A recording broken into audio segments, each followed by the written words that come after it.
No. Now do it. You don't need to record this part, but it's fine. It was a warm, breezy night, November 2nd,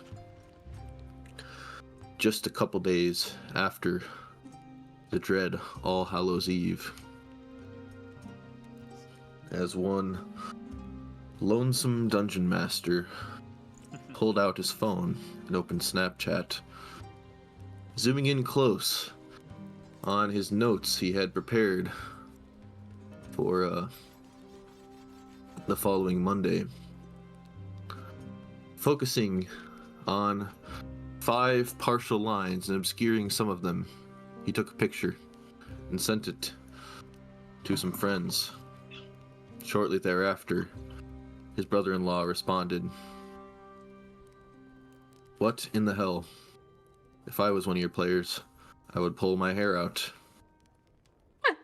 And the lonesome dungeon master grinned, a smile of glee. He did not laugh, for he would have awoken his wife. But, anyways, who would? I know Luke was not here last week, so it'd be good to get a nice recap of the events prior. Would anyone like to volunteer a recap here? As I see, we have two bullet points in our session notes. One of them empty from last week. I'm trying to remember.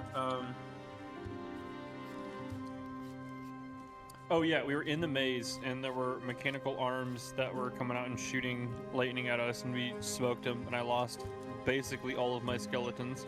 And there were the roaming floor sharks that definitely weren't Roombas with saw blades. What? We got through that. Yeah, Dr. Octopus was going crazy. He was. Word. Then we got to this room that had 6 doors, and we had to pick the right one, and there was a riddle that took us a while, and it was like, the big X is a group of demon lords who have these domains. And then we correctly guessed that it was 3. And we are now in a second puzzle room with, I think, 4 doors. Correct. Oh, and it took us 15 minutes to choose a door. Oh gosh. It honestly felt longer than 15 minutes, but I bet, yeah. it was funny at the end there. Josh was like, "Oh my gosh," because at least Josh, I think multiple people like very early on were like 3. You know, 3rd time's a charm, right? Then we got scared. Mm-hmm. You wouldn't want to pick the wrong door. So Isaac, stepping. Are you aware that in 999, if you get a puzzle wrong, I think you explode? Oh, dude. Damn. I never played that game, but wow, was that meme really accurate? And yeah, you guys are. You step across the threshold into a very similar small room. This one with 4 doors. The doors are numbered, embossed in the iron there. 3, 4, 5, and 6. And a small lectern in the center of the room, similar to the previous, reads, "One of the big 3, Grazit, is the one who lays claim to multiple layers of the abyss. How many layers of the abyss does Grazit control?" He has 3. I think our and- answer should just always be 3 from now on. And do remember, who cast Skuldress cast Contact Other Plane? Yep. Yes. As you guys proceed through these puzzle doors, you may ask Mordenkainen 2 more questions while that spell lingers.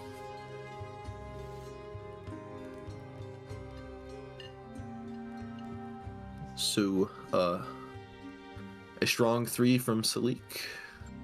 Mm-hmm. Is Salik confident to open door number 3? Will you let one of the characters. Actually, hold on. Did we just take notes on this? That I don't have to roll anything? How many sessions ago was that?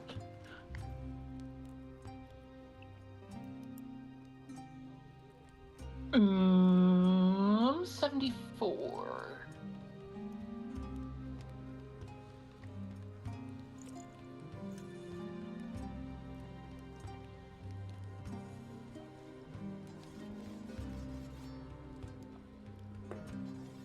We did not. Okay, cool. I'm also like 90% sure that it's 3. But does somebody want to roll history, or will the DM just let us remember since we went there? Yeah, I would allow someone to roll history with advantage. I'm gonna have Similik open the door while everyone else sits and thinks. Okay. He's just Okay. going for it. Well, door number 3.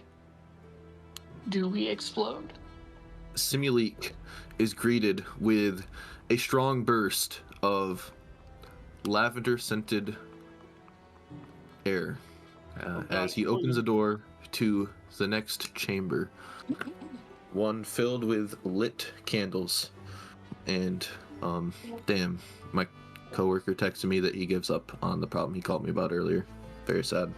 Damn, that was like not long at all. Yeah, it. Unfortunately, if I was there in person, it wouldn't be a problem. But oh well.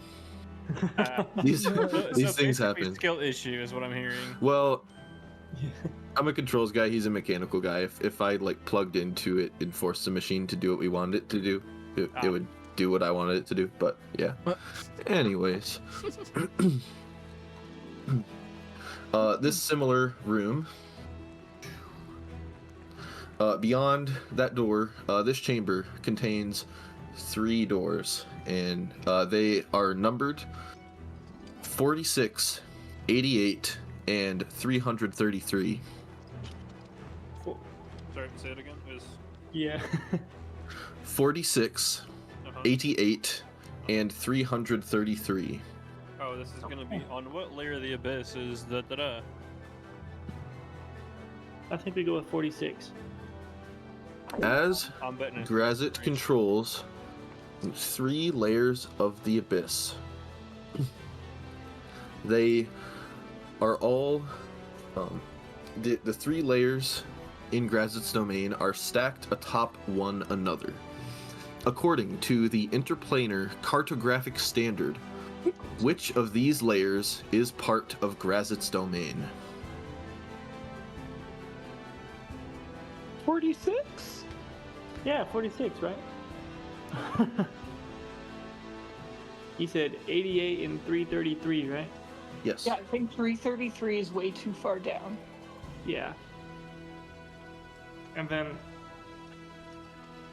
I, it's supposed to be I, on. I feel like 46.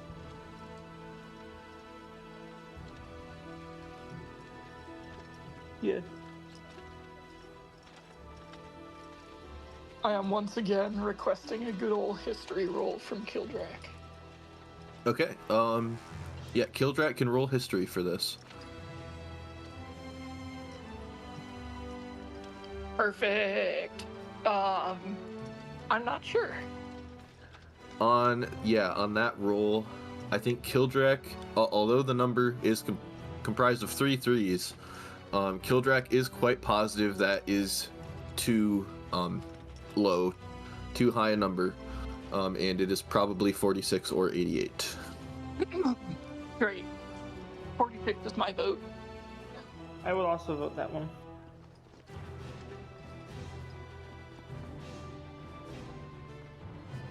I'm looking through the notes. I don't think I wrote down most of the layers, which is problematic. Yeah, because they were all in the maps that were Yeah. provided to us by the DM. And oh yeah, some of the maps did just straight up say, but you guys no longer have access to those. Garrett, I know you had mentioned possibly at some point polymorphing Simulik into another form to give him an extra hit point reserve. as you had him open a At door some point, prior. Yeah. Yeah, would you want to do that like now or because he is Thanks for the reassurance, Isaac. he's bloodied, but like I don't know, what is his current health? 51. Okay, 51 health, 21 hit points plus 30 temporary. Yep. I just wanted to make sure you were all right with where he's at. But That's yeah, would fine. someone want to open that door 46? I can do it, I guess. All right. Iriditu pulls open door 46 and it opens to a calm, cool chamber. Inside the chamber are 5 doors. I will post this in the chat. Oh, no. Put it in the Foundry chat first. Okay, so the doors are numbered 12, 18, 25, 31, and 245. 12, 18, 25, 31, 245. And the lectern in this room reads, claimed to be the biggest of their kind, Goristros are said to grow indefinitely with age. How tall in imperial feet was the largest recorded Goristro, as witnessed by Chauvelet the Wary and recorded in Fiendish Codex 3. What's the second highest number? 31. And then the next one is 200? Mm-hmm. Hmm. It's 200 something because it's what's his face that has the village on his back. That's what I'm thinking too. Yeah, that's a good point.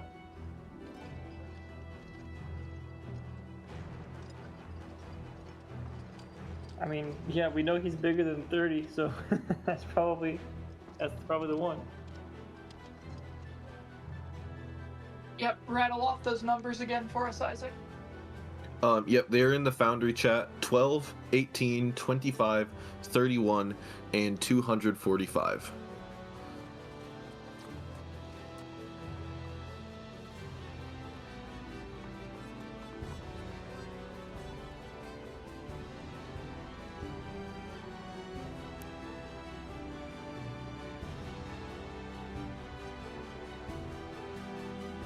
Any objections to 245? Nope. I don't think so, but it's a Gorestro, right? Yeah, Goristro. And we're positive that's what that guy was, right? Because it'd be really awkward if he just was some other creature and we forgot it. The only thing I'm concerned about is how long has Paracelsion been in this castle? Because if he has the specific recorded historical eyewitness published in a tome, have there been other tomes published since then? Like, was that from hundreds of years ago? Because we've seen the biggest Goristro, but has this person is my only pause. Not to throw another wrench in it again, but It's a good wrench, I'll give you that. Would you want to roll history for Salik? I was gonna say, would Or we be perhaps able have someone to- else in the party, because I don't think Salik specifically researched Bjornganal or even encountered. No. Yeah, no. He may have encountered Bjornganal, because I think Salik was like a Planeswalker Guild member fighting in the war, but yeah. I think I did some in the library a while ago, right? Yeah. Yeah, all the party members did go group ahead and- research. Give it a go. Yep. A 22. Ooh, that's pretty good. On a 22, you are quite positive that 12 and 18 sound too small. You know that technically, 245 is correct, but Bjorgenal's existence is not an academic certainty. And when your party had read about Bjorgenal, you read from kind of legends and tales. He was like a But- myth figure, not a. He's like Bigfoot, not. Yeah, you're uncertain if this eyewitness account from Fiendish Codex 3 could be Shuvalet describing Bjorgenal or another like more peer reviewable Goristro that was quite large.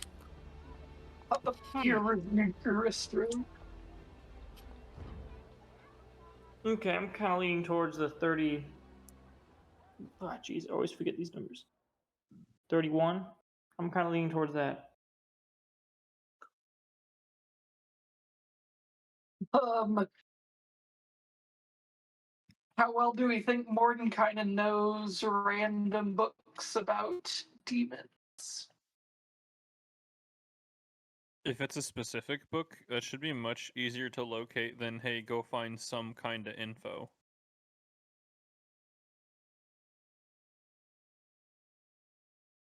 We Right, just need to ask him, Scholars.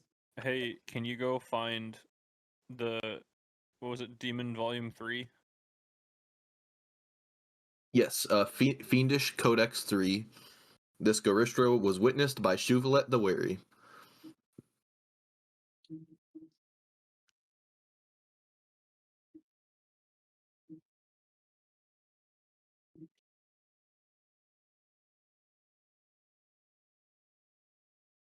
I think that's our best bet, is to ask Morty that one. Cool. Scholars? So does Scaldris have a particular question to ask Mordenkainen?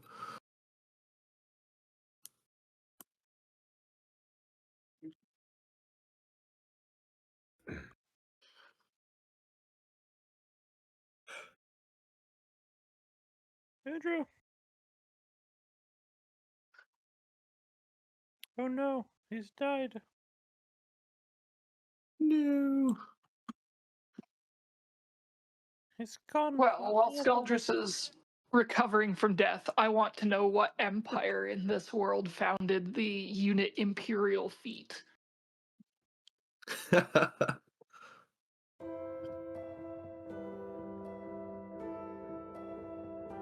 You want to roll history for that?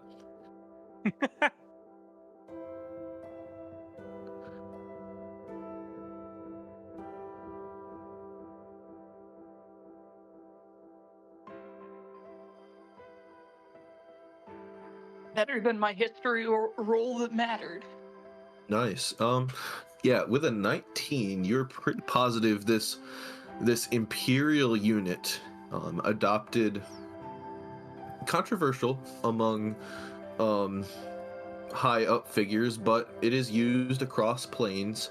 You're quite positive the world and empire this Imperial unit originated from is known as the United Fiefdoms of Australia. Awesome.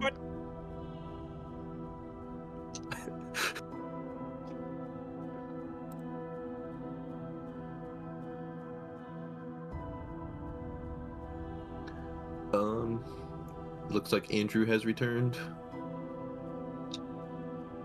Perhaps. Yes, sorry. What's happening? Your friends would like you to ask a question.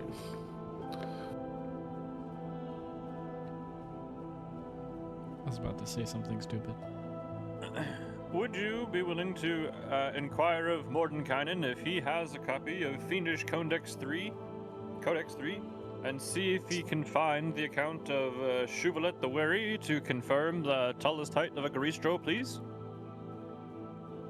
I would try to phrase it in such a way that you only burn one question. But also, I guess we all have our communes, so question economy is not necessarily a problem here. You could phrase it like, according to the Fiendish Codex 3, Shivlet the Wary's account, what is the tallest height of a recorded Garistro? Sure. That seems like we'll get a one-directional answer. Okay. You pose that question to your other planar contact. How long will you guys wait for a response? As long as it takes. Okay. How do the other party members feel about waiting for an indefinite amount of time? Let's wait for 5 or 10 minutes and see how I feel. Okay. He's looking I through can the agree with books. that. Yes. Yeah. But also, you sent him after a specific book, so like. So I will roll a die. After 5 minutes, there is no response. Does the party want to wait longer than 5 minutes? Wait to 10 minutes perhaps, or Let's give it to 15.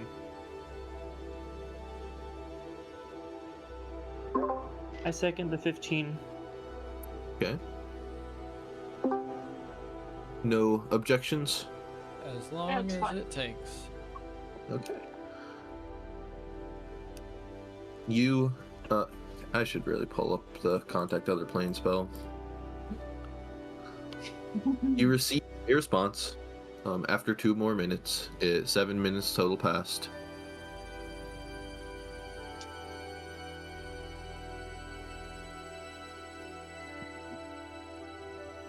The one-word answer it'll be a short phrase. The answer you receive is 31 or 32.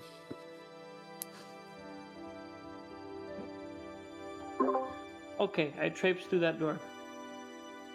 Okay. I'm Ready very to glad we took a moment to second guess ourselves. That could have been unfortunate. pulls on the door handle to no ill effect. And once again, this door opens to a small chamber, dimly lit Golly. by some crackling torches, glowing with green flame. This chamber has a total of 9 doors. Oh my. Oh my gosh. The 9 doors are numbered like so: 31, 32, 33, 51, 52, 53, 71, 72, 73. Can we see through the other doors behind us?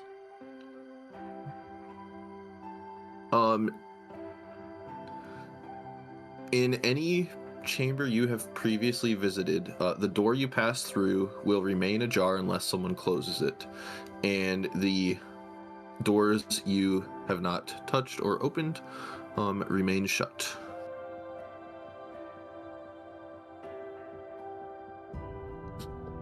So the lectern in this room reads as follows. Actually, before you guys would read the lectern, probably Reditu's coming in first. I would say about the time the second person walks into the door, over this magical intercom system that you guys noticed in the hallways of the robots, comes a pre-programmed voice. Congratulations on making it thus far, Acolyte. There is but one more question that needs answered. Oh, goody. Take your time. Failing to answer correctly, while you have survived the challenges thus far, failing to answer correctly in this room may result in more dire consequences than before. Remember to use proper procedures. And then there's a static crackle and the message stops playing. Would Reditu read the lectern's contents out to the party? Is that the proper procedure? Oh, I'm just asking. Yeah, probably would. Yeah. Okay. I can send you what the lectern says, and you can actually read it out loud if you wish, and then I'll share it. I'll also send it to the party. Sure, yeah. Okay. I'll send that in your player notes, and you get the joy of reading that out loud. Yay.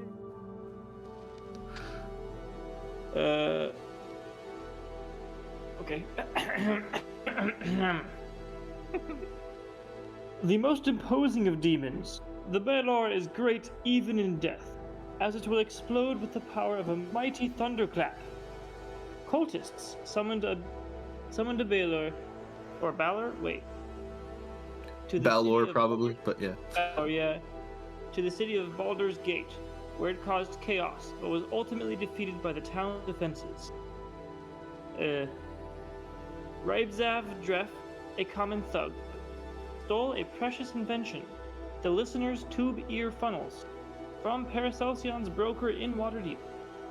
It was a generally clear day in Faerun, with an average temperature at the time of 26.666 degrees centigrade.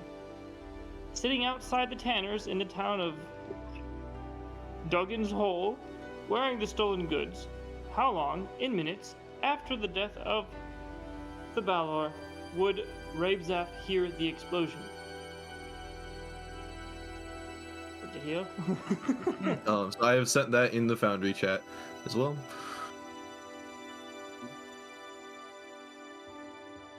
Now, being an intellectual practicer of the arcane, would I be able to roll an intelligence check to have the necessary mathematical formulas at the ready, i.e. how fast sound travels given at a constant temperature, recalling the historical layout of the cities, and knowing the distance they're in? Well, we'd also need to know the tube ear funnels, like specialty stuff.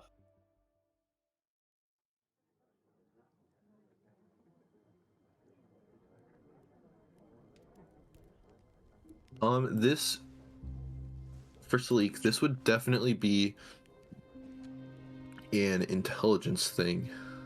Post it in the chat, please, Isaac. Yeah, I'll send it in the Discord as well.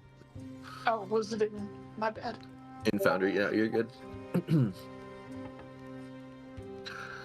So honestly, maybe just like a straight intelligence. Let me think about it.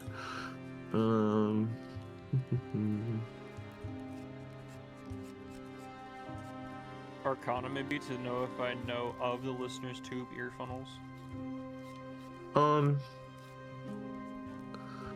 Yeah, if anybody who so desires can make an Arcana check about this unknown magic item. 18. With an 18, you are not quite sure about this unique magic item. What about a 26? Current with a 26, you feel like this invention may allow the listener to perceive sounds from an unnaturally long distance, and perhaps its function in this riddle, this problem, is to simply allows the thief to hear the explosion from such a vast distance. I see. Okay. Gotcha. Oh, Yeah, so then back to the problem. Yeah, I think it would just be a straight intelligence that Salik could roll. A 20 would be helpful. A natural 20 would get you basically everything. Okay. So with the 21,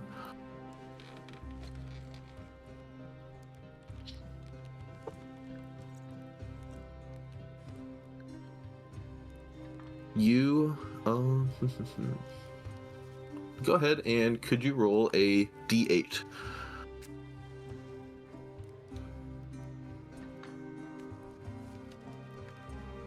Six. You are pretty. So, Dugan's Hole is a town in Icewind Dale, much to the north of Faerun. A very nondescript, like tiny town. It's more of like a settlement or a hamlet. But knowing that you know it is in Icewind Dale, and Baldur's Gate is a prominent town on the western seaboard of the continent. Somewhere in the ballpark of 960 miles sounds like that would be the distance from Baldur's Gate to Dugan's Hole. Now, would I know how fast sound travels? I don't think that would have come up in your studies. All right, last question for Mordenkainen. Well, how much space is in this room? This room is a semicircular room. You entered in on the flat part of the semicircle, and the 9 doors are set into the arc in front of you. At its longest, or we'll say the diameter of the semicircle is 30 feet.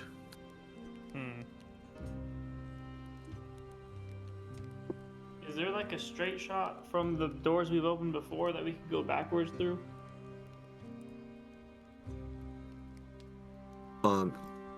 Yeah, you guys could proceed backwards through the rooms in this particular challenge. How far, like, back through the rooms would we be able to go? If, you know, like, one of us were to stay in our current room and, like, yell and we do some funky math things to figure out how long it takes for the person. That's exactly what I'm thinking. Yeah, I see the thought process. If we got enough space in between 2 targets and used an earring of message, so one person's the tester who makes the sound. They go like, ah! Now, they send it to 2 people who are sitting next to each other. One of them has an earring of message and one of them doesn't. And we measure the delay between those 2 and do math shit. Is that, like, feasible? How would you track the passage of time?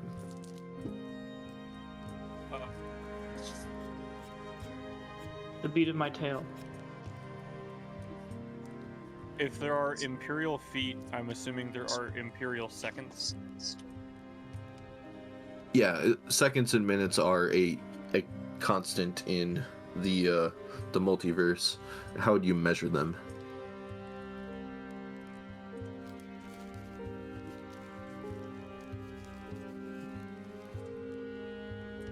I am going to get a skeleton out, and I'm going to think really hard about a common tavern song. Ha ha ha ha, staying alive, staying alive. And I'm gonna have the skeleton tap that because I know that song has 60 BPM. I'm pretty sure. So Okay. We're gonna make. Oh, sorry, that's definitely the wrong BPM, but something like that. Have us opt Alternatively, as- instead of trying to measure the speed of sound by skeleton, we could ask Mordenkainen. Just saying. You have one question remaining with Mordenkainen. we could, right? what would the question be? How quickly does sound travel through clear air? I mean, could we just ask him the whole? That's at that point we could just ask him the whole question, right? Yeah. Hey, Mordenkainen, need help with my algebra homework real quick?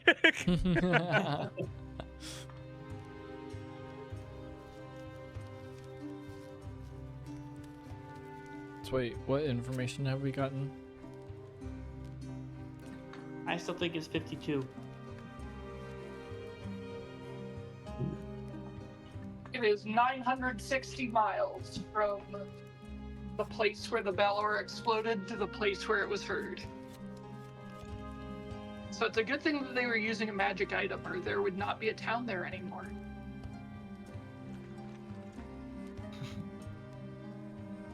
Or much of anywhere between the explosion and where it was heard. Yeah.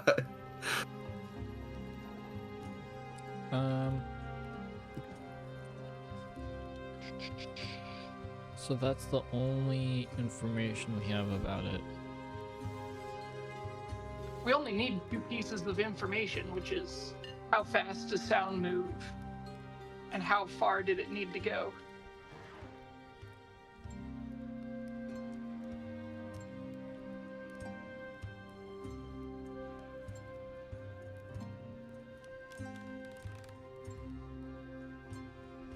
What type of check would I have to do, Isaac, to know how fast sound goes in 26.66 Celsius? I don't think even in any temperature or like type of conditions, I don't think the speed of sound in air would have come up in research for any of the party members. Makes sense.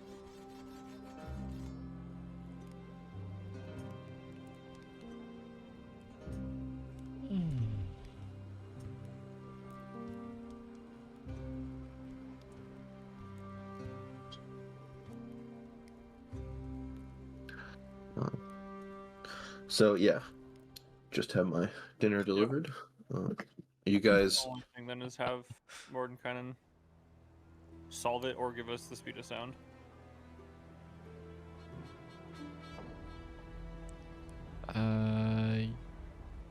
Which one?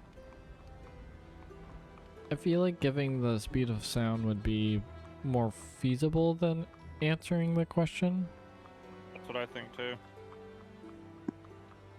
especially how hesitant he was on the last one.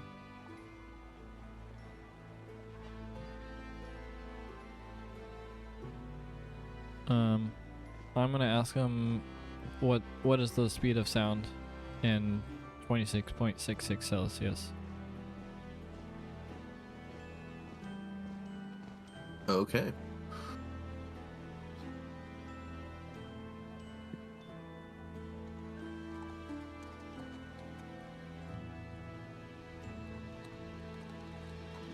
Are you guys planning to wait for up to 15 minutes perhaps? Yep, Ruski. Similar plan there. Okay. After 6 minutes pass, Mordenkainen responds. And this final message of his will is the final bit of your contact other plane magic holds. He will respond in more than a word or a short phrase, perhaps assisted by his own magical prowess. Mordenkainen says, "The speed of sound in dry air at 80 degrees Fahrenheit is 776.3 miles per hour.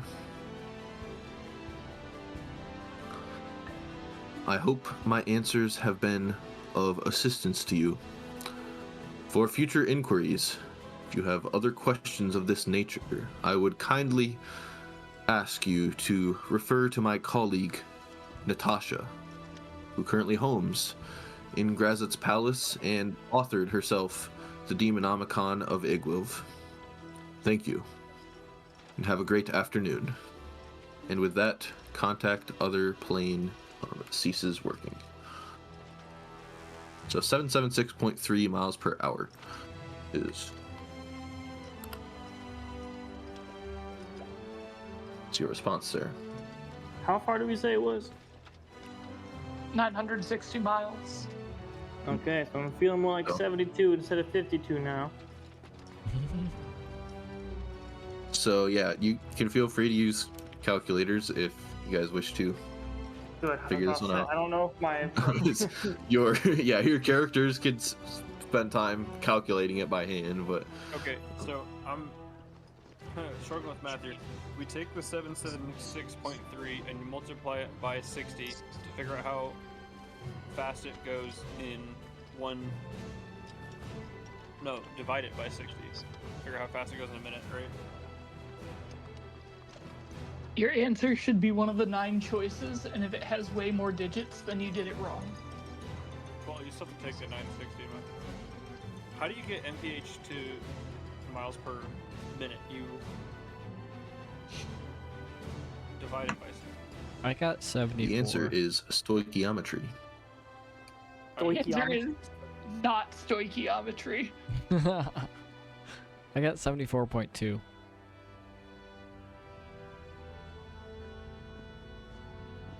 I am very confused.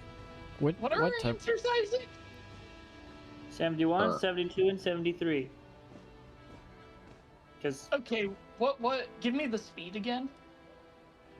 776.3 miles per hour. Ah, it's because I can't listen. At what temperature? 18 degrees Fahrenheit, or something like that. 26.66 degrees Celsius.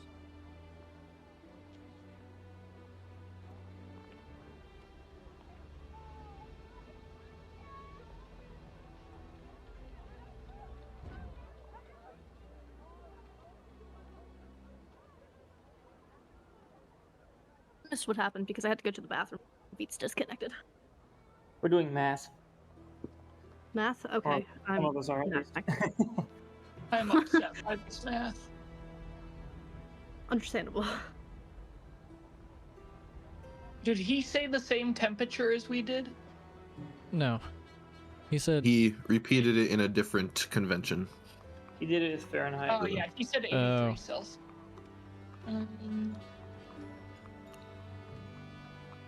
so if it's 0 Celsius, it's 78 minutes. If it's 26.7, it's 74 minutes.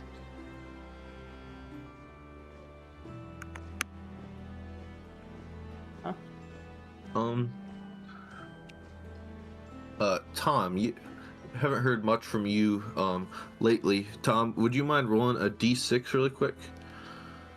I gotcha. Yep.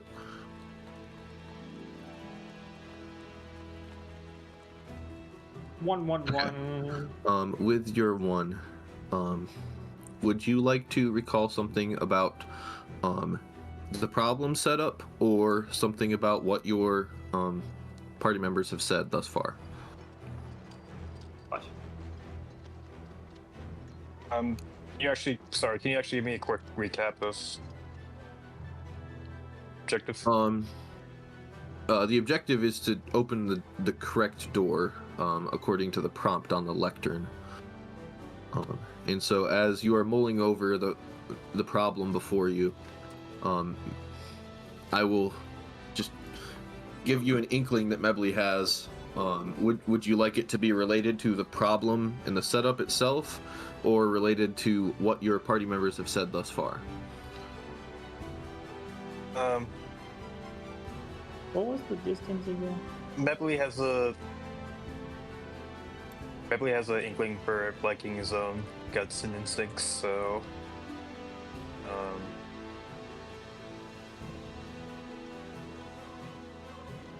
with the one, what does that reveal again? One thing, either about the problem and its setup, or a personal revelation or remembering of something that one of your party members said that stuck out to you.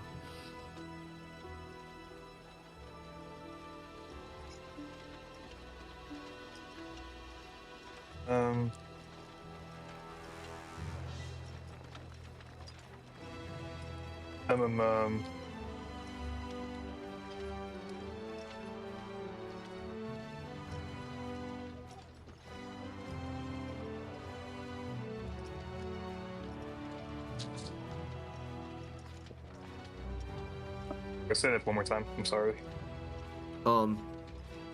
You can either remember something about the problem and its setup, or about something that one of your party members said that stuck out to you. Or if you want me to tell you one of those things randomly, I will randomly select one and tell it to you.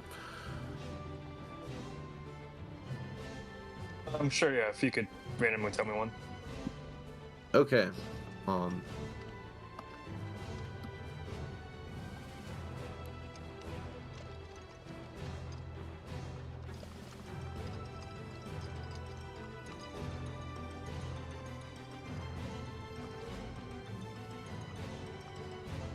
I will send you a message on Discord here.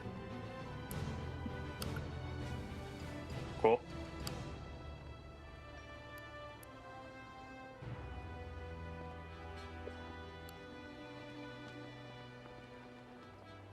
Was There the you go. distance we were given in miles or kilometers? Miles. It was miles? What was the first one for the distance?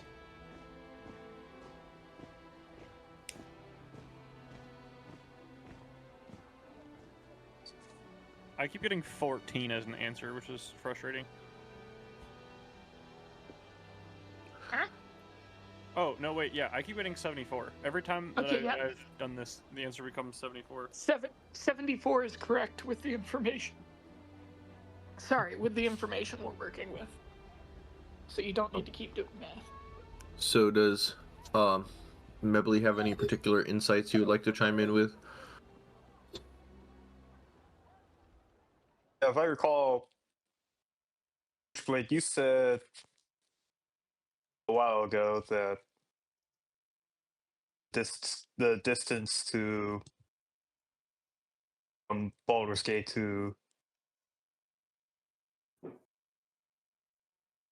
is Duggan. roughly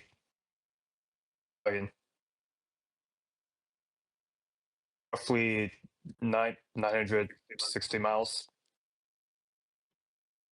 Yeah.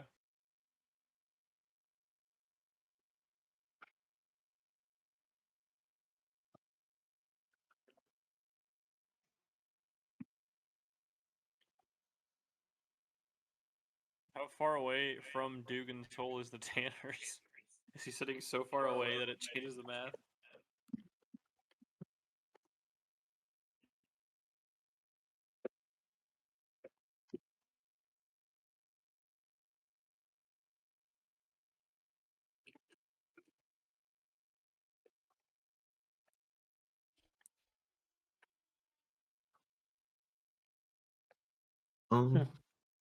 Which blade would you want to roll history about Faerun? I would love to. If Mebley has anything else? Natural 20. Okay. 31. Jeez. With a nat 20 on your history check, you recall that in the region of Icewind Dale,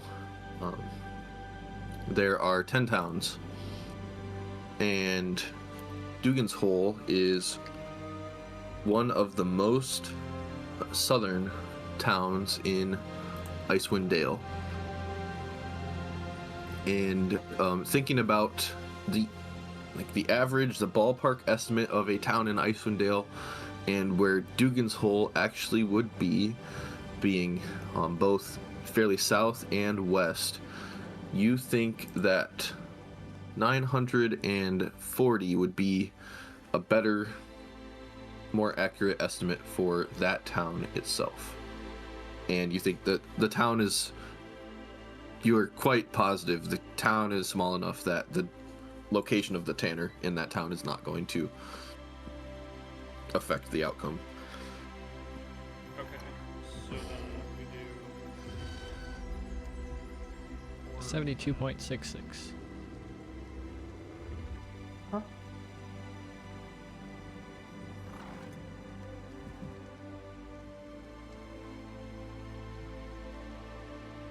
Well, shit. Are we truncating or rounding? All right, so 73. Vote.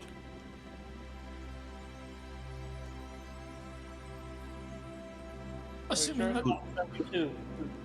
assuming like that to- there's math right. Who would like to open that I got 73 door?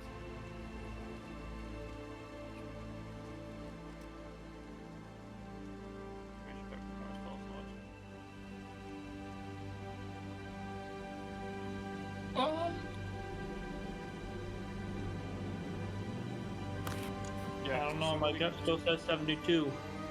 Similique is gonna polymorph into a mammoth. Wait, a mammoth wouldn't fit the door, would it? Yeah, probably not, unfortunately. What's a good thing to he'll polymorph into something that has hit points and fits through a door and will open the door. I don't know. What about a lion? Sure. Go with the lion. Yeah. Actually, on no. the- He'll go giant eagle because he'll just be a bird but bigger. Okay. Yeah. Open the door with talons. Yeah.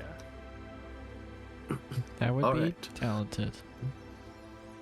Similique opens the door and it swings open with ease, revealing a Good job. plain iron wall directly behind the door. It leads into no chamber. Green arcs of energy course up from the door handle through Similique's talons. Garrett, could you roll a d6 for me? I don't want to. I'm scared. You take 2. 3 Only two members D100s. die. That will be 26 lightning damage to Similique. Enlightening. How many hit points does giant eagle have? And yeah, after that door is open, another static crackle precedes a pre-recorded message on the intercom. 26 is the exact amount of hit points a giant eagle has. All right, oh, there goes a 4th level spell slot. All right. Worth it. And yeah, the crackle. Shameful acolyte. Remember to use proper procedure in your calculations. And the Yeah, crackle ends does the that mean? message. But we did the math proper. That is something you could because this is referring to alchemical calculations, I would say you could probably either insight the recorded message or roll medicine.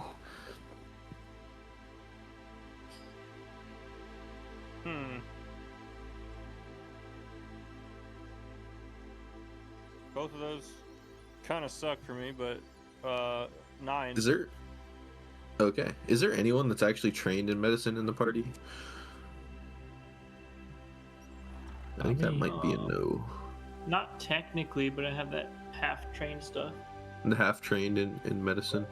Kill Dracula. I'm trained in medicine. Oh, okay. I have a plus 11. Yeah, I would say both. Yeah, both of you could go ahead and roll medicine. Um, yeah.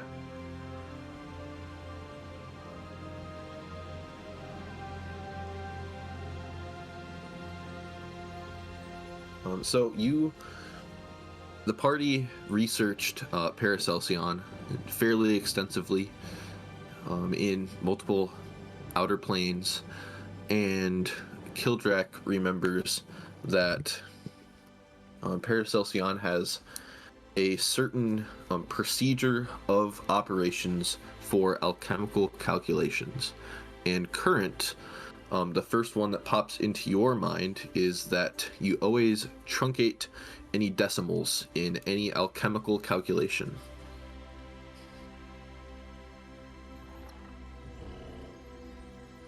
I hate how often I ask the right question and come to the wrong conclusion.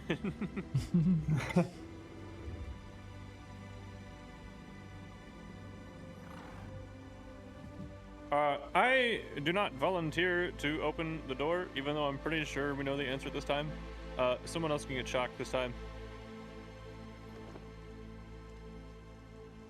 Would you like to explain to the party what you think is the answer and why?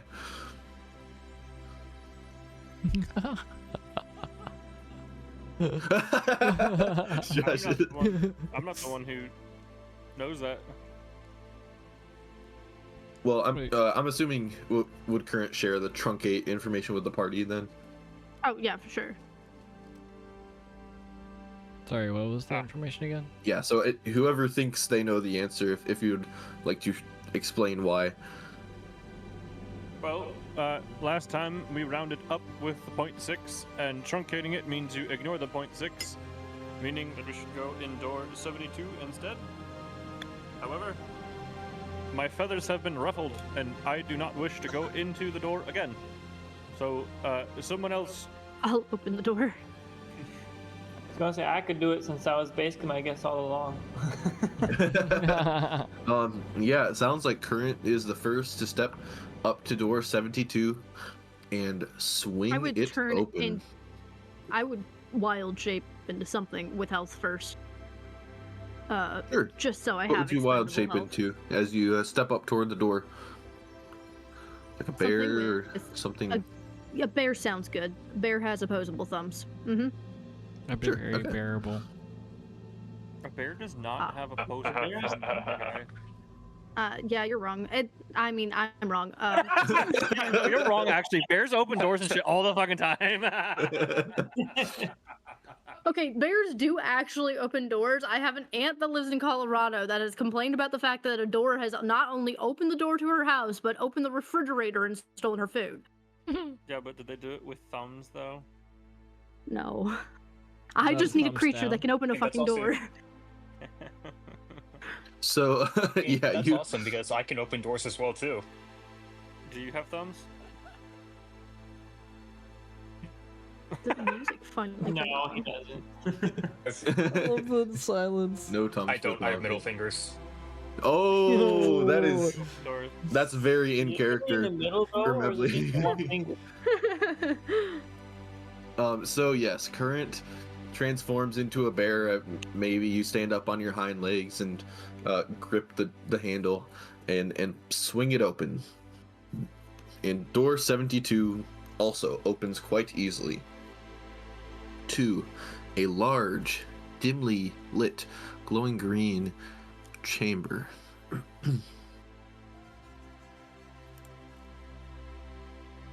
You step through.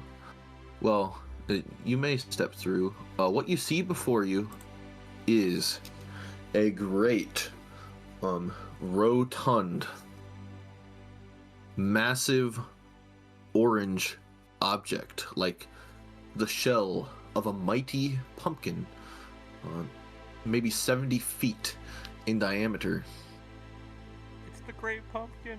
The ground is covered in long vines and great leafy foliage. Behind the other side of this pumpkin glow green flame torches.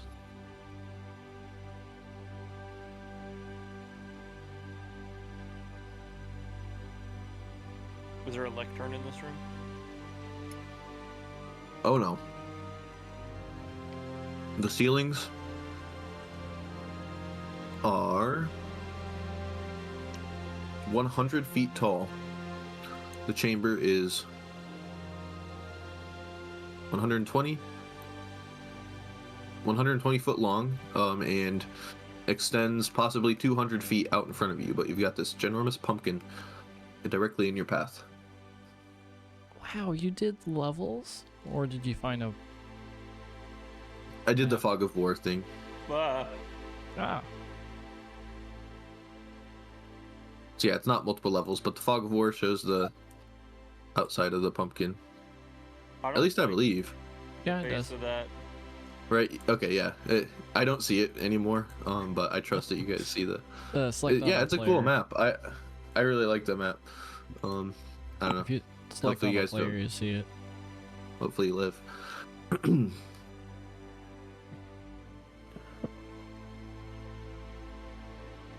So, yeah, this is a strange room. Let's go ahead.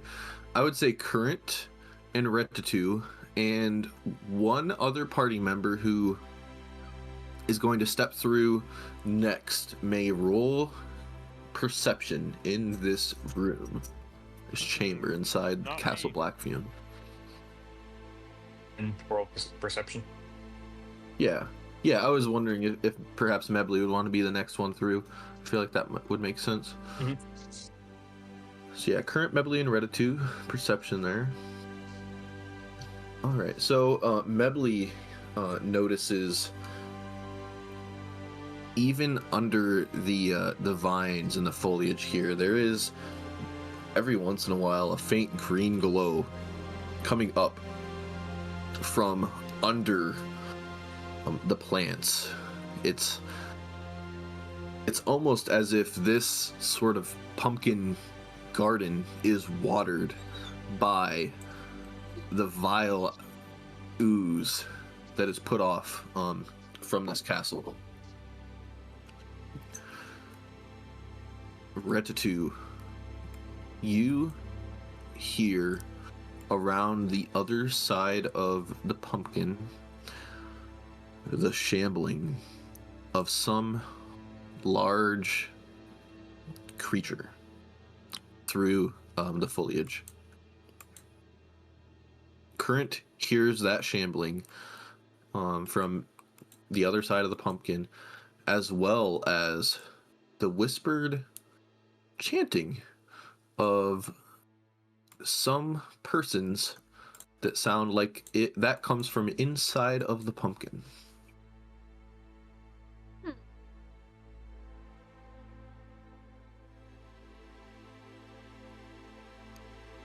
And yeah, the rest of the party may step through the door and all be inside of the map here, but before proceeding any further, you may want to be stealthy or otherwise on guard. The walls of the chamber are similar to many of the walls in this place. It's iron, sort of indented, like there's large iron panels, like ginormous bricks that compose the wall, but it is just the very samey metal frame all around this large, strange room.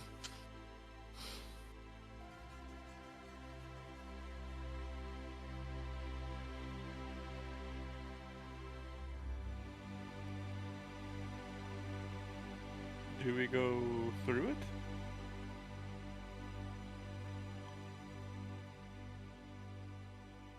I'm Around not it? going first. Let's see whoever dies first.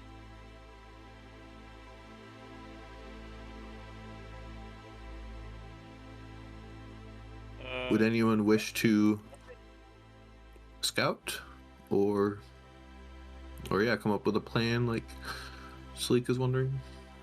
Well, somebody's gotta tell Kildrak if we're trying to stealth, and he will not do a very good job of it. You don't have to send the whole party to stealth. Mebley, why don't you take a look? Yeah, I'm curious. Very, very curious. Yeah. Which way would Mebley There's- search around the pumpkin?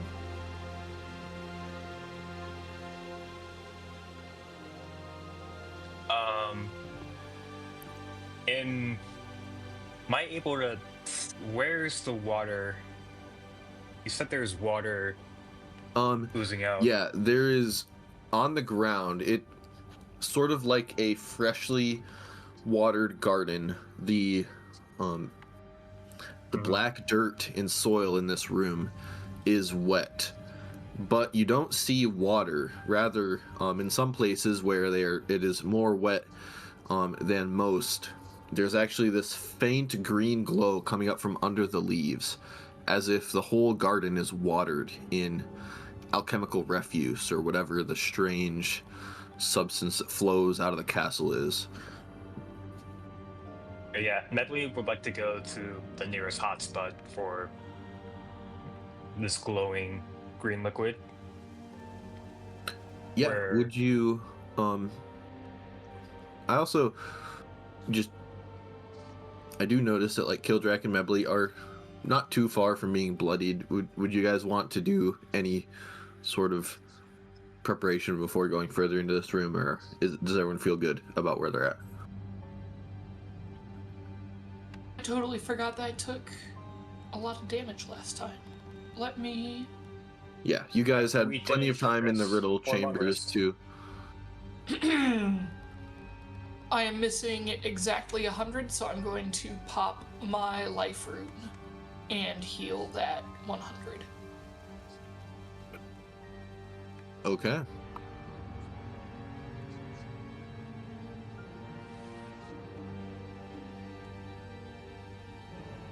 I think I'm pretty alright. Like a potion of superior healing.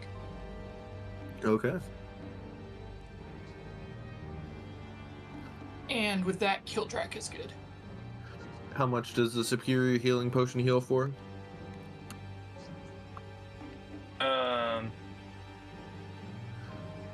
Looks like 8d4 plus 8. Yeah, I actually didn't have that listed in my notes. 8d4? Yes, 8d4 plus 8. Alright. So 29 total. Okay. And after that, anyone else feel injured or you about ready to proceed? I also see that Simuleek, Mebley, and Current have a concentration on their characters. I don't know if you guys are actually concentrating on something right now. Nah. Oh yeah, on Mebley it says heat metal, so I'll get rid of that. Same with mine. Was concentrating on an immediately destroyed polymorph. Ah, yes. Okay. I can't clear it out. Yep, another healing potion for Mebley, so another 8 there. Cool. Up to 144, which I honestly feel gruntled with that. You feel gruntled, huh? I can't ever say I've heard that said like that before. Yeah. Is So- that how you say it? Or is it disgruntled? Disgruntled is not happy. Gruntled is happy or content. So yeah, if you're content with 144, gruntled is totally appropriate to use. There's an opposite. So yes, Tom, Mebley, looking at the liquid in the ground, you may roll investigation for that.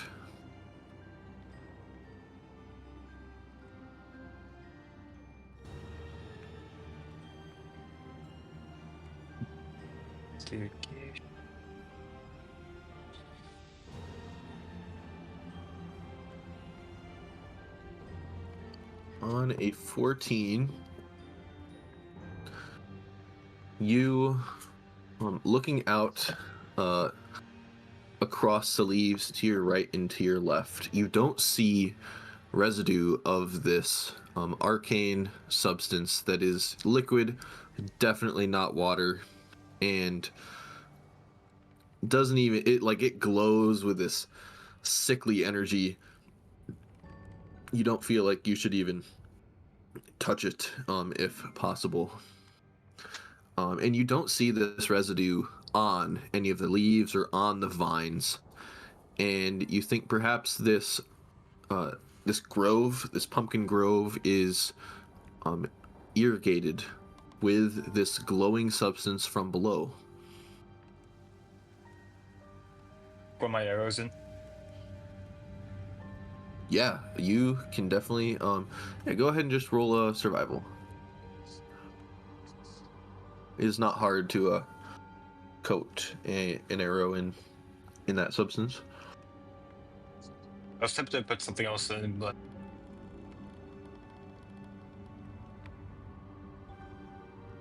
Yep, so go ahead and roll survival. Oh dang. Unfortunately there's not enough real pools of this substance on the ground. There's just enough to like lightly glow through cracks in the dirt. And as you put your arrow down and reach your hand out toward it, you're not sure if you want to risk digging into this vile, contaminated dirt to try and scrounge enough of that substance to coat your arrow in. Perhaps elsewhere in the castle you could find more plentiful amounts of the substance, but the garden doesn't seem like the place to be able to do so, unfortunately.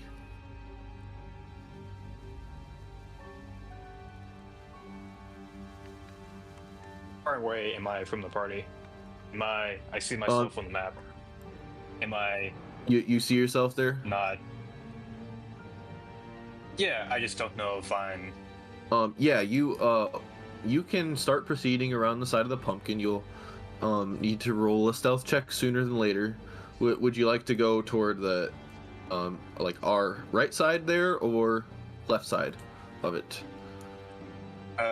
Left side. Okay, I'll go ahead and drag Mebley out this way. Mebley sees the dim, flickering glow of green flame torches. And you see a path that leads to a service door with a padlock at the far end of the room. Yeah, first of all, go ahead and roll perception.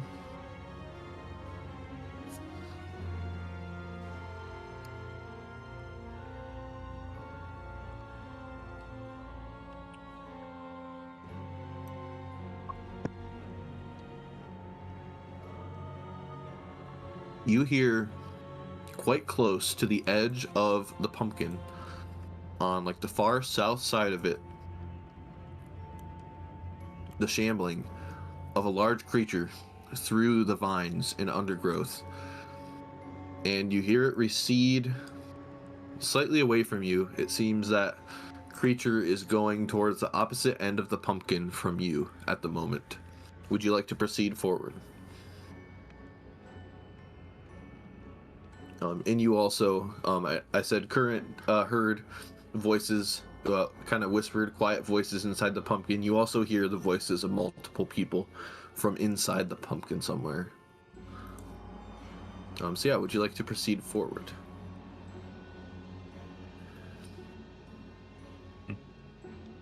Yeah. Yeah, go ahead and give me a stealth roll.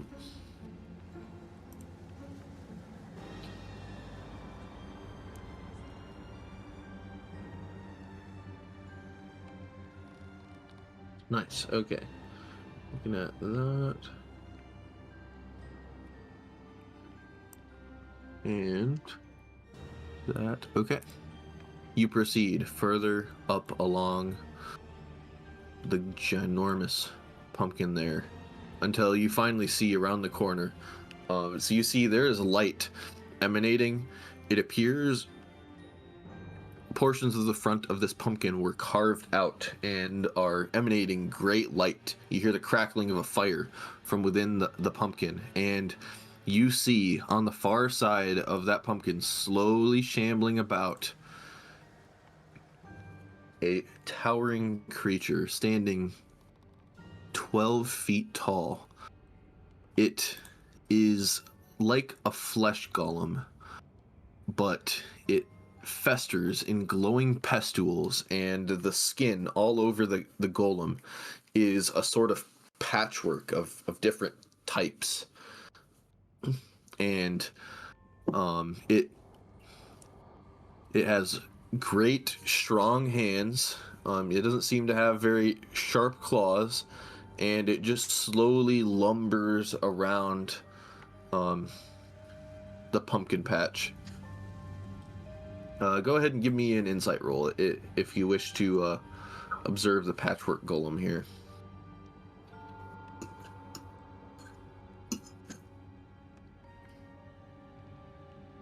Okay. It seems like this pumpkin patch is home to the patchwork golem. It walks around with purpose, and surprisingly, for a great undead like that, it never steps on any of the pumpkins, and it's not even like it's trying to avoid them. It is a sewed together compilation of many different skins with a head that is sewn on and a distended jaw.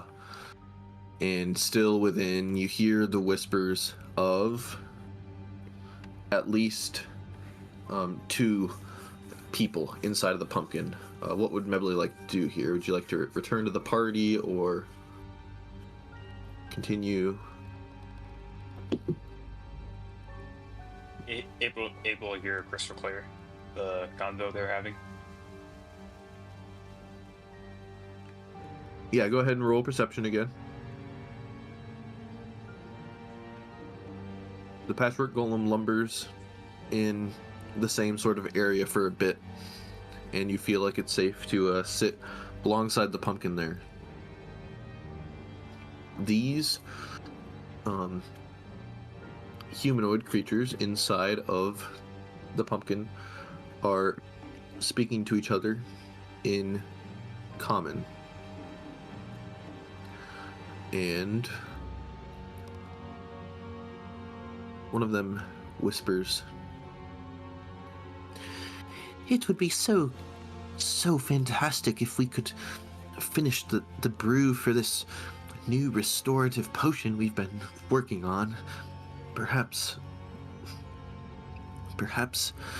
the Great One may relieve us from this work here guarding this Garden of the Rites."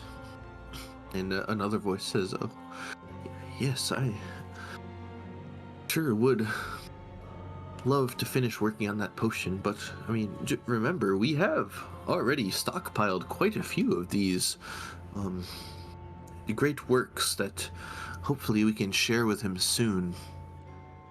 And another voice says, "All right, stop dilly-dallying. Let's get back over to the fire and start boiling this new concoction."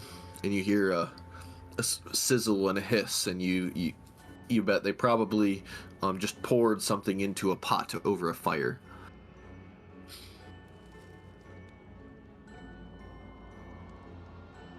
Interesting. Very, very interesting.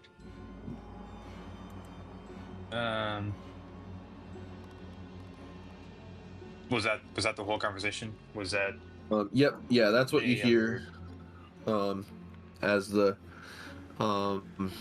patchwork golem is still moving around.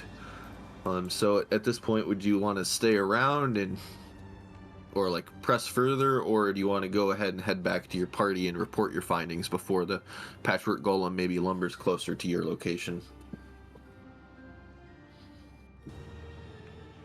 I'm gonna relay this information to the party, but I'm kind of debating if I just want to do something for fucks and giggles. Yeah, whatever you want to do. I don't want to use my mage hand because I haven't used it.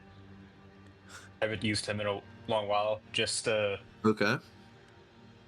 give one of them a tap on my shoulder, and just.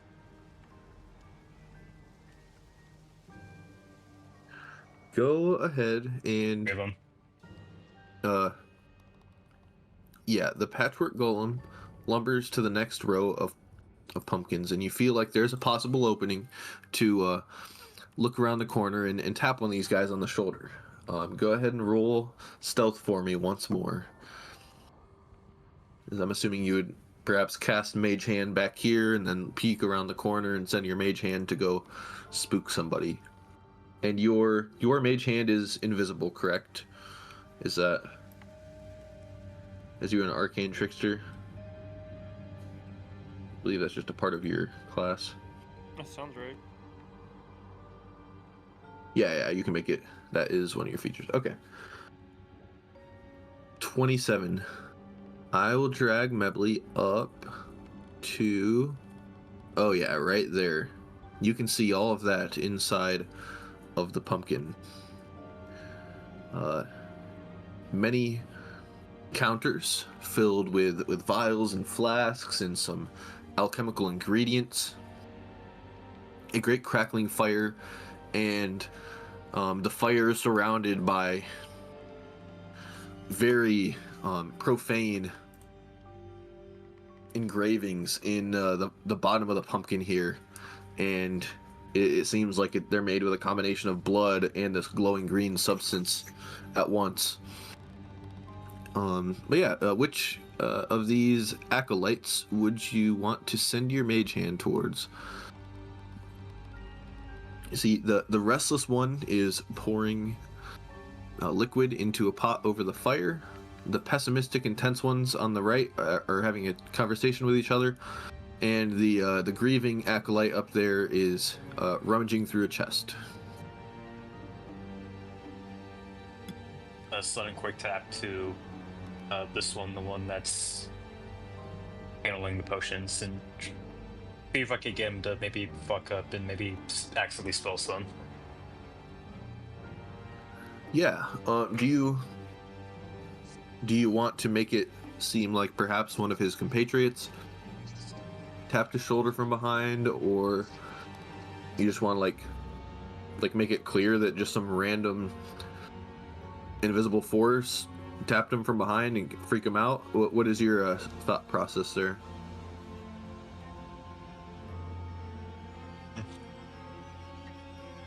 I just want him to be petrified by some invisible force. Okay, so I would say go ahead and roll intimidation with advantage. So you have your invisible Mage Hand and your most stealthy. So the mouth of this sort of great jack-o'-lantern thing is very squashed, and so Mebley is there kind of crouching below the mouth, where you could fairly easily step into the pumpkin. It would just stepping through that mouth of the jack-o'-lantern counts as difficult terrain.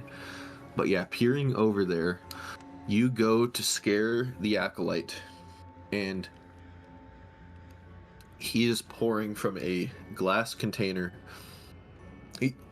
He starts and he jumps, and some of the liquid he is pouring out gets onto his left hand as he says, "Oh!" And there's a sizzling and a hissing. Tom, go ahead. Could you roll for me 7d4s? Oh my.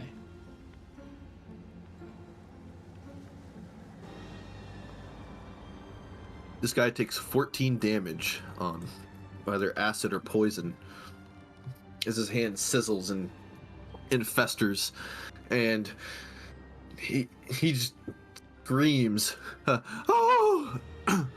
And all the other acolytes look at him. What are you doing? What is wrong with you? And he looks around frantically, but your invisible Mage Hand is just floating there behind him. Something about this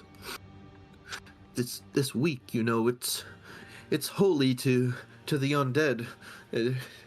I've just got the heebie-jeebies. I swear, a cool hand just touched my shoulder. And the rest of the acolytes, yeah, they all shake their heads. The one over by the chest puts his head in his hands, like, oh my gosh, this guy. And yeah, would you like to return to the party before risking detection? Yeah. When I go back to them, I'll just say, hey, there's a bunch of alchemists in this pump gang making a bunch of green stuff. And I heard them chatting. They're talking about creating something. They weren't too explicit about it, but they were talking about almost creating something that could potentially could be detrimental. But I will say, um, they're not that much of a threat because one of them obviously is a dumbass.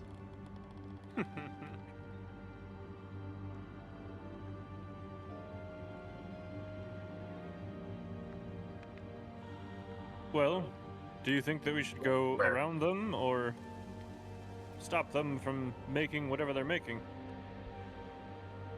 Do you think we should scare them?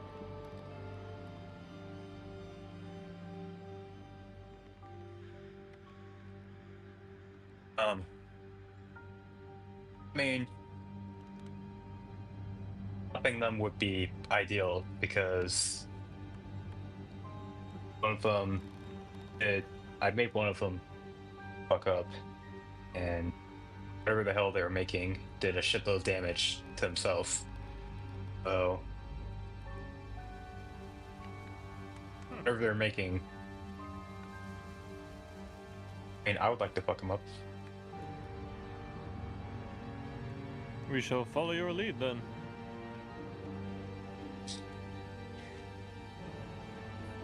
Okay, so If Mebley thinks we can take him, we'll go try and take him.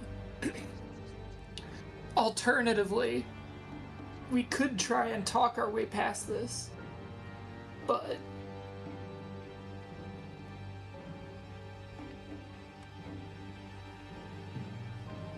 I mean, I feel like it would be fun Maybe to scare we- them. You were able to scare them and make a mistake.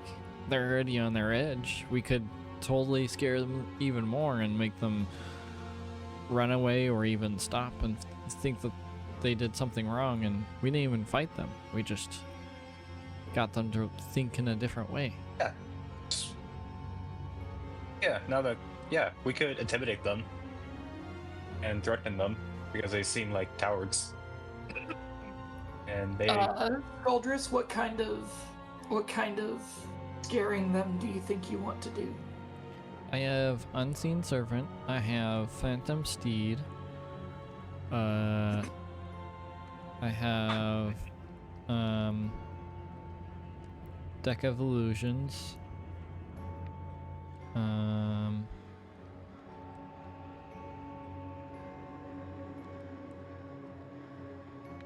I also have skeletons.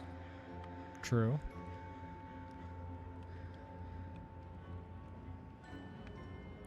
Just make this like kind of terrifying group of creatures come out of nowhere. Or even we could do like an unseen servant and have it just like act kind of weird and try to like separate them and then get them to like run back and be afraid.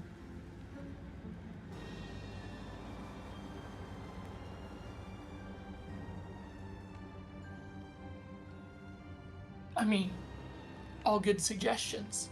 I would, yeah, you can go ahead and start getting to it.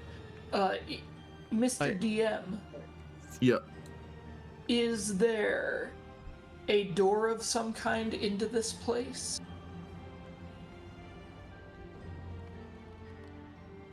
Mebley, yeah, into this chamber. Yeah. Mebley, do you share with them the door that you spotted? No, like into where yeah. we are, into this garden. Behind you there is a door, yes.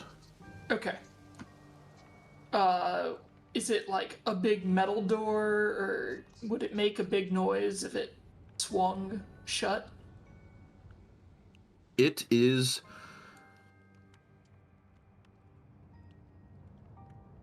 It is a large metal door that is quite well maintained, but if slammed, could produce a very audible metallic thud.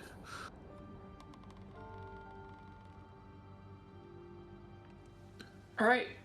Everyone step through the door. I would say Scaldrus, get ready to get scaring, and everyone else get ready to fight if this goes south. I'm gonna take my unseen servant and give him the bag of devouring and write bag of candy on it and have it Okay. slowly walk around, like kind of zombie like, and appear around the corner. Okay. All right. Yeah, While let me go ahead. Scaldrus is attempting his scare tactics, I am going to swing the door shut and make a fair amount of noise with it. And then, after the door swing shut, I'll kind of loudly announce to myself, "Seems that was the last of the riddles. Ho there! Is anyone in here?" And start walking around the pumpkin. Scaldrus, go to town. Cool. And Ready, Isaac? as he was going to town, I'm going to walk around the pumpkin. Does anyone alert to me? Okay, yeah. So first, what is the unseen servant doing? It has the bag of devouring. It has the bag of devouring. It has candy on, or it says candy.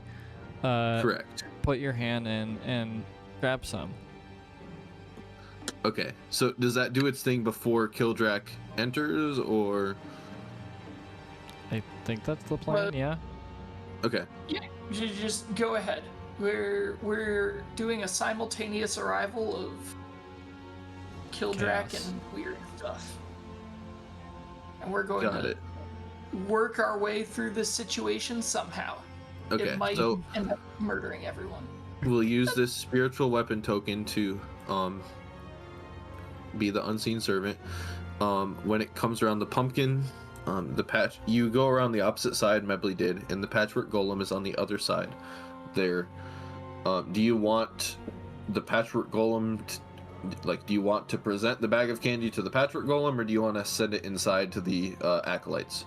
And send it in. Okay, so you Sends see the package in. the scene here has not changed much. The pessimistic, intense acolytes are now working at a counter. The grieving acolyte has moved to a short table after retrieving what he needed from the chest, and the dejected, restless acolyte is very carefully adding some herbs into the cauldron over the fire now. Where does your servant go to? What does he do? Slowly walks out to this area. Doesn't enter the ruins. Sure. And it's just kind of shambling, swaying back and forth mostly. Kind of like, yeah, and like kind of directing back and forth, like kind of dramatically at each person with the bag. Okay. Yeah, let me give me a second to roll perception for my dudes. Okay, and the grieving acolyte, face very tense from what he's working on at that short table, is the only one to notice the floating bag, and will silently put down his work and go to investigate it. He walks around that circle of runes there, past the tense and pessimistic ones that are working. And how does does your unseen servant kind of sway it, like inviting him to get candy out of the bag, sort of a deal? Yeah. And it's like the closer they get, the more it like jitters to the closest one. Yeah, I think it could be performance or deception, probably deception, but one of those would be a good roll here.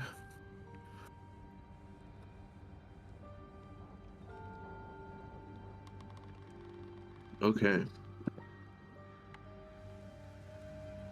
Seeing through your unseen servant's eyes, the grieving acolyte looks over to the restless acolyte, then to the other ones. They are all engrossed in their work still. He shrugs, licks his lips, and puts his right hand into the bag. So I'll go ahead and roll a D100 for this guy. Come on. Come on. He gets an 85.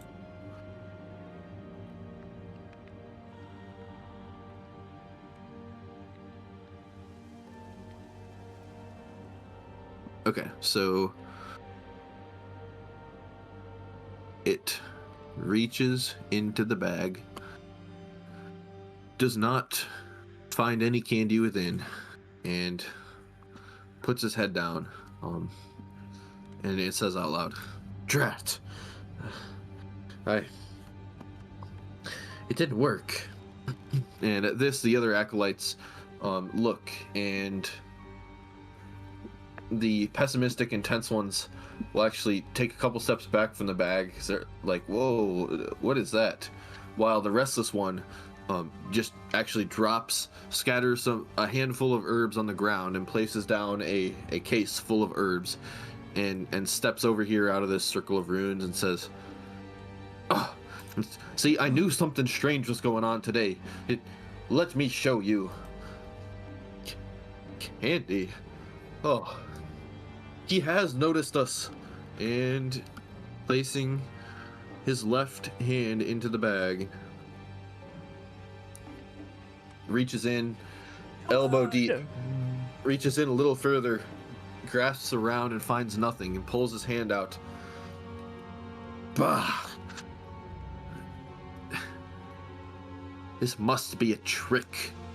I find no treats inside of this bag. And it is at this point. So everyone else is inside the chamber of riddles. Kildrak steps through the door and slams it shut, correct? No, everyone has to come through the door. They're either going or they're in here to fight.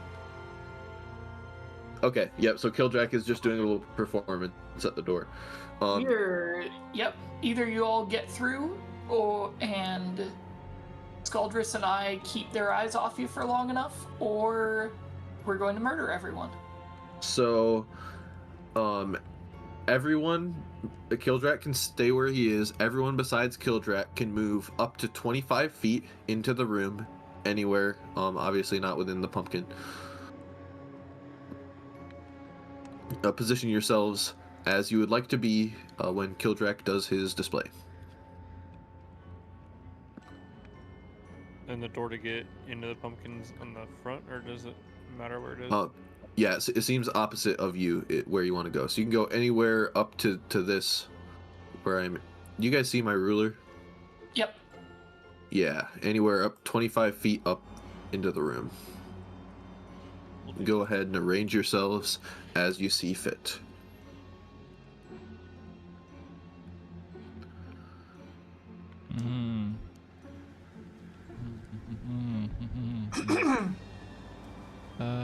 Does everyone want to cluster on one side of the pumpkin? Having a hard time figuring out where our icons are. They're at the top. Everyone should be at the very top of the map there. It is a fairly sizable map. Yeah, it's... You might have to highlight above the pumpkin because it might not show you before. Oh, I had the lighting so I couldn't see outside of the pumpkin. Mm-hmm. Yep. I have the same thing. I see. Cool. Thank you, Luke. No problem. And then, is Mebly going over to assist those Scaldrus on the one side, or the... Okay, so we got a big group over there, and then Scaldrus on another side. And Kildrak steps through the door, proudly proclaims that he has conquered the Chamber of Riddles. And what are you trying to convey, sort of emotionally, or is Kildrak trying to sound Kildrak confident, or found the first people that he has seen on his journey up Paracelsion's tower to become an acolyte, and is relieved to have found humans and encouraged that there are other acolytes here in this place. I am one of them and seek to continue my journey after learning maybe a few things. I can offer them to bring them some stuff upstairs and farther into the castle as I continue my pilgrimage, as it were. Sure, yeah. So you step through the door and you first give off like pride, right? You're proud of getting this far. My fellow and kind acolyte. of excitement. It's good to see you here. Yeah, you go ahead and roll. I think deception. How's your Really am deception? not deceiving anyone. Where is Kildrak? Top of the map. I think you're I right. Yeah, you're going to have to Click up I there. have to change my light.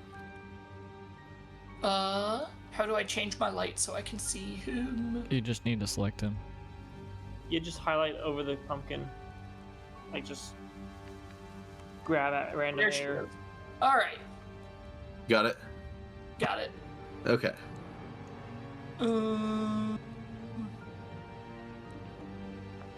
I remember what I'm doing. I'm rolling deception.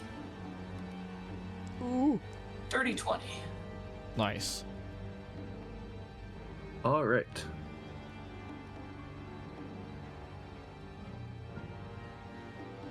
Did you say dirty 20? Yeah. Yeah. I don't know if I've heard that before. A 20, but not a natural 20. Yeah. Really? These. Every time I roll a 20, that's not natural, Luke. But I feel like you normally say just unnatural 20. I think that's what you normally say. I say dirty So- 20. Skaldris sees through his servant's eyes. These acolytes, hearing the excited cry of a fellow acolyte and someone going through the trials here, they will go back to their rituals as they were, and they are furtively glancing toward the entrance to the pumpkin there. Will Kildrak lead the way around the pumpkin? In which... I'm going to go the opposite direction of everyone else. Okay. And let me get a head start on them. So you round the pumpkin. You see at the far end of the room, barely lit, there is another door, sort of opposite the one. There's two service doors, both padlocked. Whoops. Oh, I just threw you off the map. Okay. So you get around to the front here, and there is a lumbering patchwork golem, which our friends on the other side of the pumpkin can also see. It Does it trigger on me? wades down a lane between some rows of pumpkins there.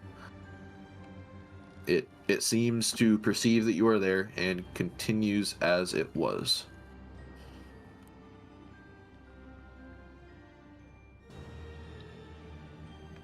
I right. whispered to you, I'm Isaac. going to go Yep. poke my head in the pumpkin. Skaldris, are you doing anything else to scare them, or are you just gonna move on? Yes, I have another thing. Okay. I am going to... What's their reaction when they see me come into the pumpkin?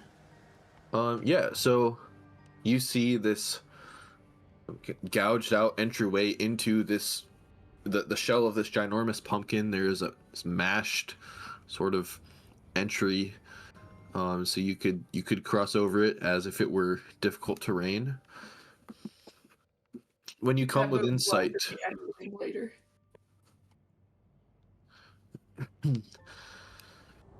the grieving acolyte at the top of the pumpkin is the one that looks up and addresses you, stepping away from his work as the restless and others continue as they were, just keeping an eye on you. The grieving acolyte will step up and around. There's still a floating bag of candy over there. Welcome, petitioner. It is excellent that you have made it thus far, as have all of us in our own time. Would you care to relax for a bit and revel in your accomplishments thus far? Appreciate your gracious invitation, but I feel overcoming this first challenge has only emboldened me farther. I wish to press on while I have confidence in my veins and resolute heart.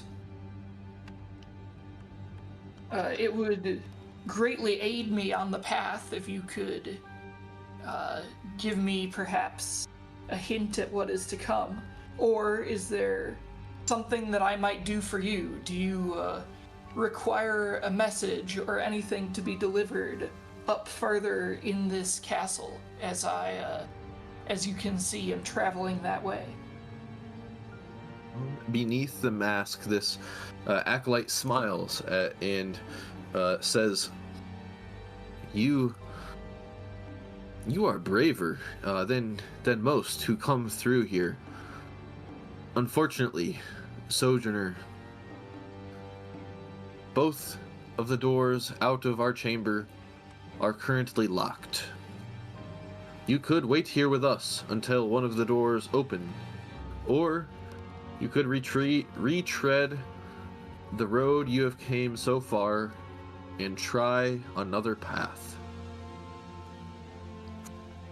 I see.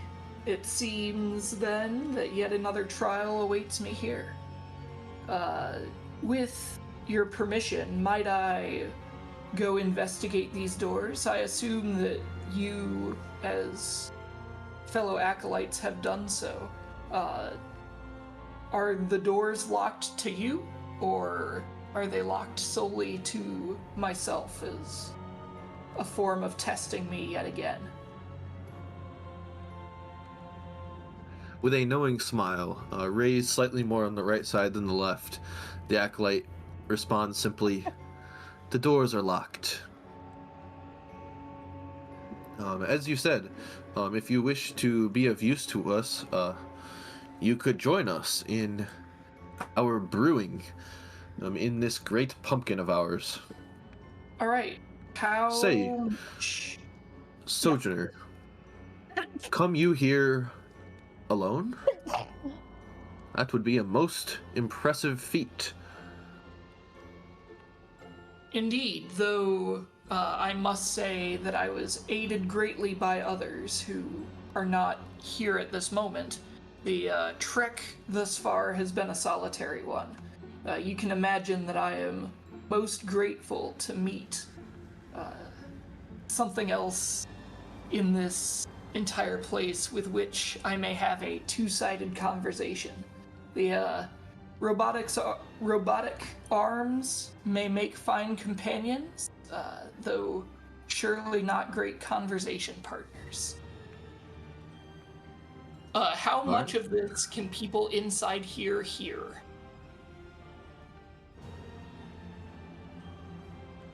I would say most of your party members could keep track of what is going on between you and the acolytes. I am going to use my earring of message and send to Scaldrus maybe a little distracted, so I will send to Current. Let me know when the door is open. Heard. Got it.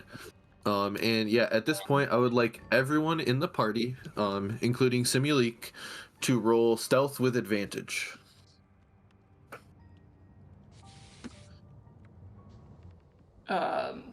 Yeah.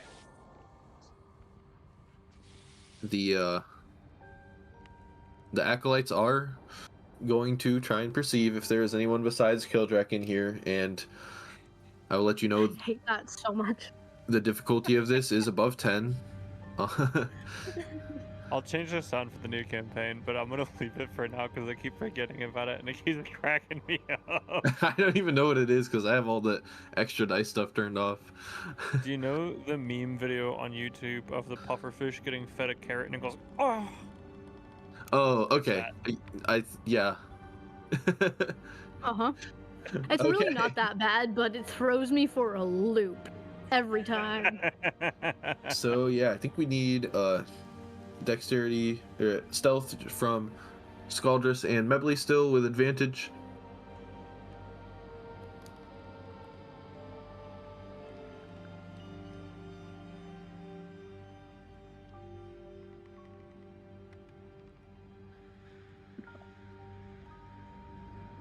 Looks like Scaldrus is AFK. Oh, sure. Oh yeah, we have Mebley. Retta 2. Do we have stealth for Retta 2?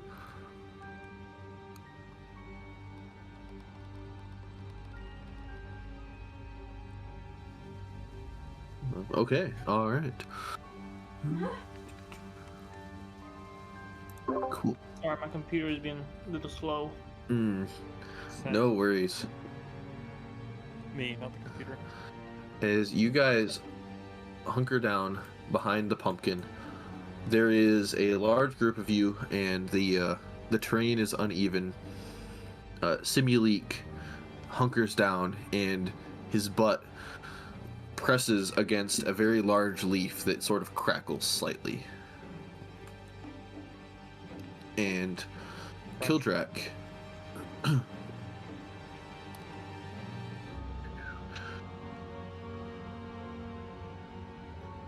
you had messaged Current about going to unlock the door. So yeah, do you wish to step over the threshold of the pumpkin and look at what these guys are brewing? Yeah, I will join them in their brewing for the time being. Yeah. We'll go ahead. We can stick with your deception roll for now, sort of just getting accustomed to these guys. And the restless acolyte will be greatly pleased to share with you all the herbs and spices in his little medicine kit that he has there and what he's adding to the cauldron, because he feels a little down about what he's been up to lately, and he's like very excited to like try to teach you and kind of feel better about himself. Also, can I start sneaking forward as a black cat? Yes. Yeah, you want to go up towards, or I guess downwards toward one of the doors. I put the cat in the wrong spot. Dang it.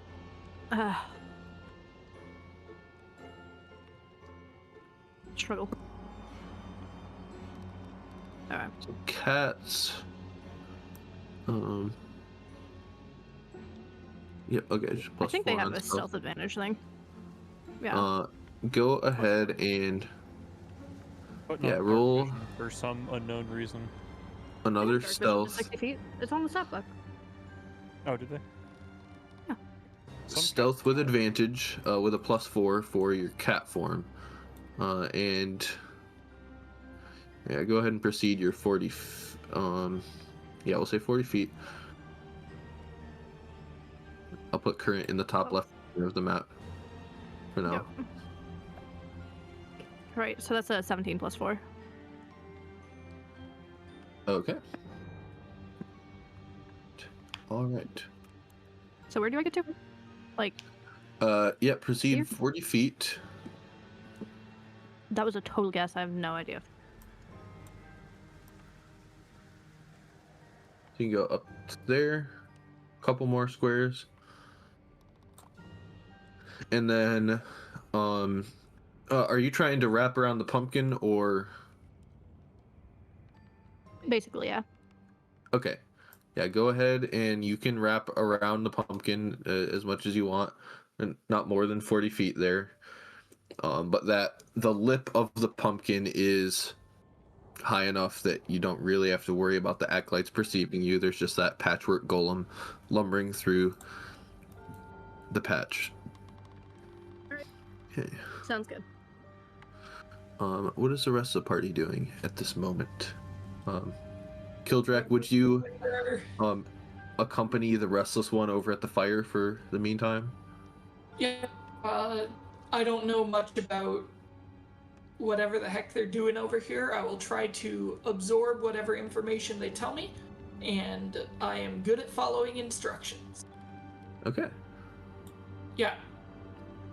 Generally treating them as, like, revered, more accomplished acolytes who I am doing a service for as part of my journey up to the top of the castle.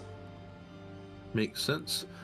So these runes around the fire, just with like passive religion, you can tell that this is giving magical energy to the fire, which is glowing with green flames, and there is probably blood in the runes, as well as sort of black sludge, oil, and as well as the green glowing substances, all sort of mixed in this strange these runes there. But it doesn't seem like a hazard or a trap for your passive religion, which is just a magical conduit for the strange fire that they're cooking on. And so yeah, what is the rest of the party doing at this point? Sorry, I'm back. What happened? Unsure of what to do. Salik is just waiting on the outside for any kind of signal and is just avoiding detection at the moment.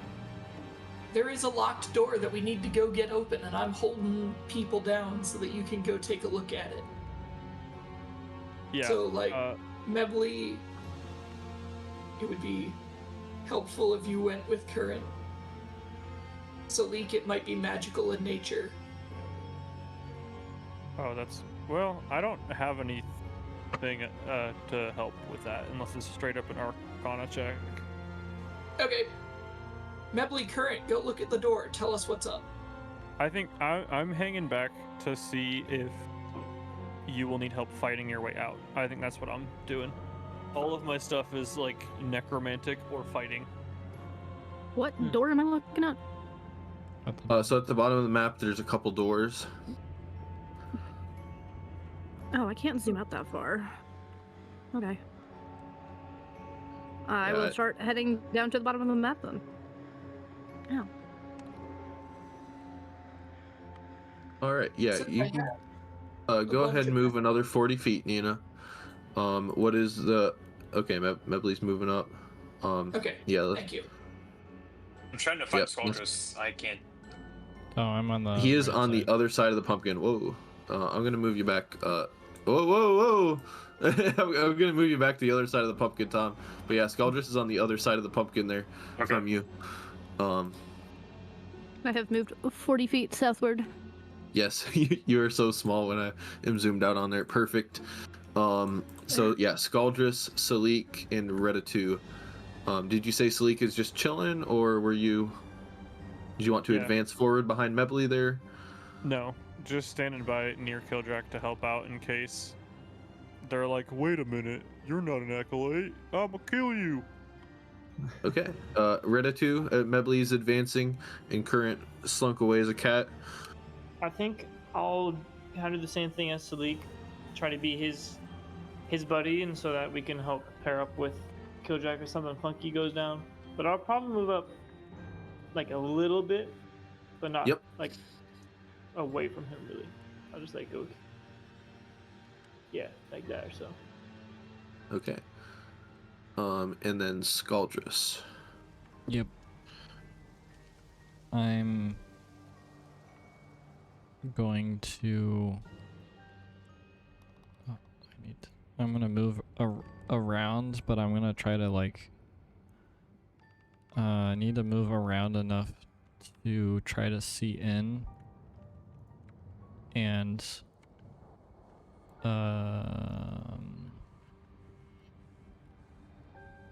I'm going to try to levitate somebody.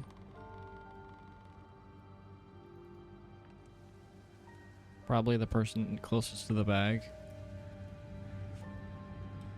Are you able to cast stuff through your servant? Or do you have to see them yourself? I don't know. I think you will have to see them yourself. I'm double checking what levitate needs. I'm assuming you need to see them. Yeah, you weren't here when we rolled stealth earlier, so if you want to proceed to where you can see an acolyte, you could go ahead and roll stealth now.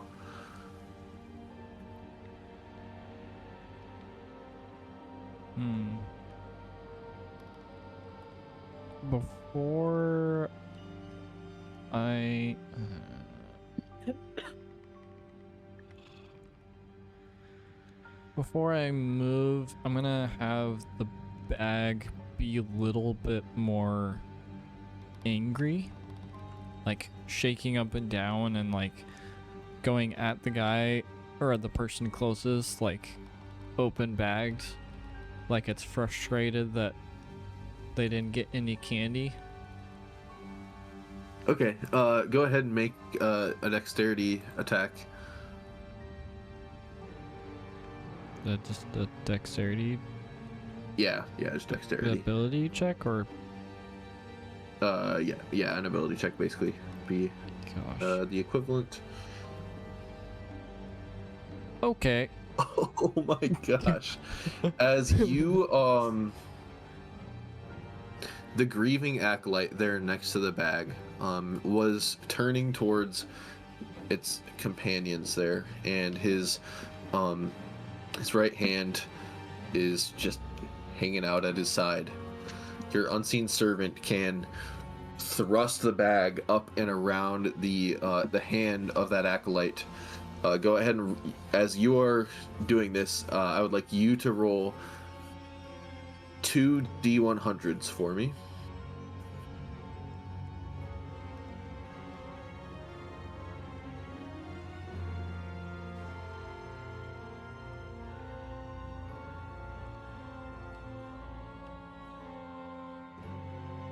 Okay.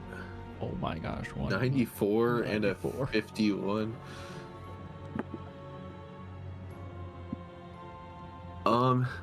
Man. Okay. No, we've rolled so many D100s over 50. On your nat 20, I will say this bag goes around the arm of the acolyte, and startled, he looks back as many how does the feeding of your extra dimensional thing present itself? It pulls them inside the bag. Do tentacles come out of the bag and like pull him in, or does it's much more disturbing than that, because it's just like this really disturbing like, and that's all they hear, and like the bag jiggles and like deformates of like the guy arms and legs like changing shape and then disappearing. Okay, so he's like pulled in, and he like physically crumples into the bag almost as it just sucks him in. Yep. He screams and howls, and this guy is sucked into the bag entirely and devoured. And at that, the acolytes are not going to continue trying to enact their plan they had. It is just time to attack, so let's go ahead and have everyone roll initiative. Boo. It's just an inanimate object. Well, they did hear Simuleek crunch outside before after Kildrak said he was alone. Dang. Like one of them did. Dang, Simuleek.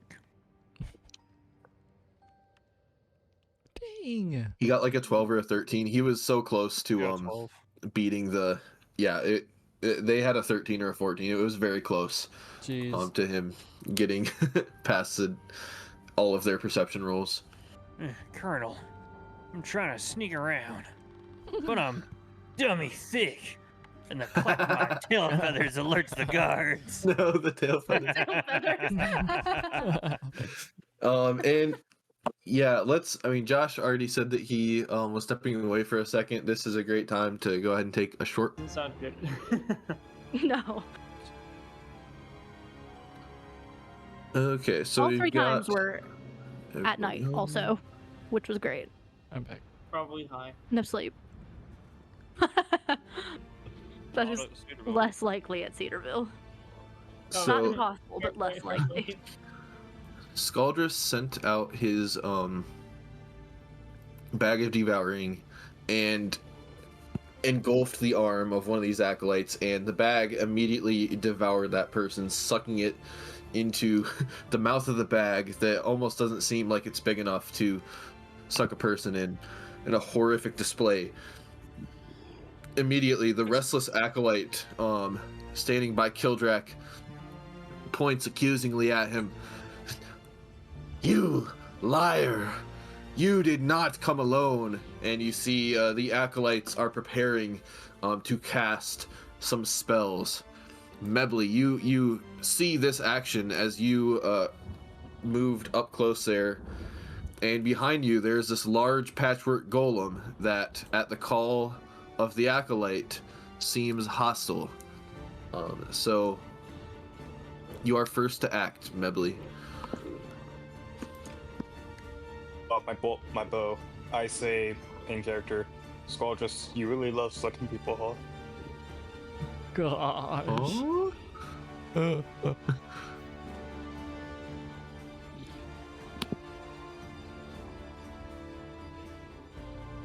That for me.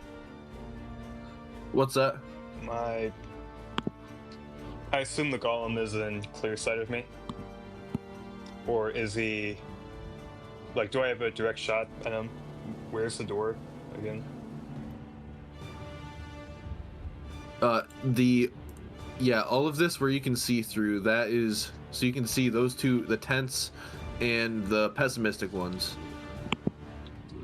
You can see them there.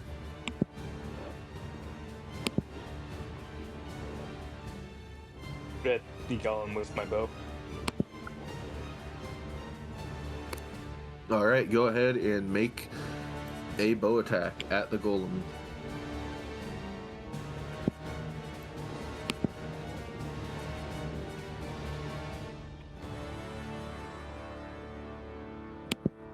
$27 to hit. This thing, Tom, and go ahead and roll one more stealth for me too. Let's see if you completely evade the detection of the golem until you let loose your arrow. Ooh, what's his wisdom? A 19. A 19 might evade detection. Are you good with a 19? You want to modify it any, or see what happens here? I'm confident. Okay. Unfortunately, the golem did notice you slinking around the edge of that pumpkin, so you won't get advantage on your attack. But your attack does hit for 9 piercing damage. Nice. As it sinks into this large pile of flesh. You can tell this thing is gonna take a lot to take it down. Anything else for Mebley's turn?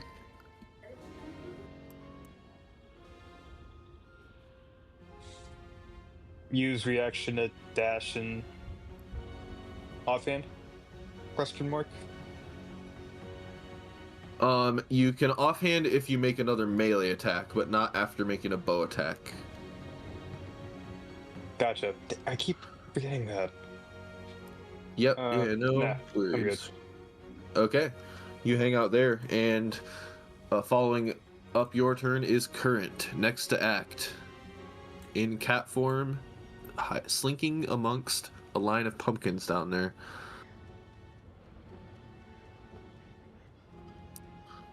I did not make plans. I don't know what I'm doing. Sorry. But everything is hostile on the map. That's not us, right?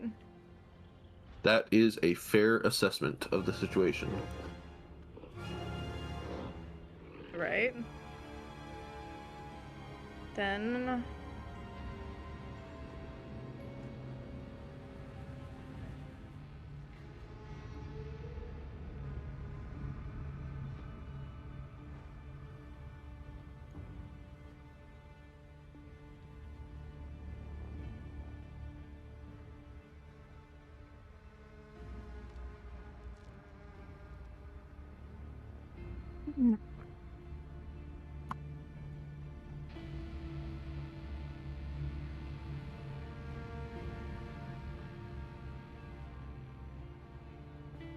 I'm finally in a place that has plants for the first time in a long time, and all of my plant spells require too much time.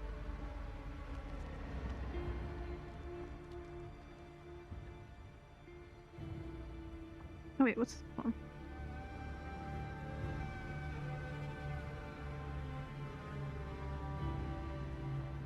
I'm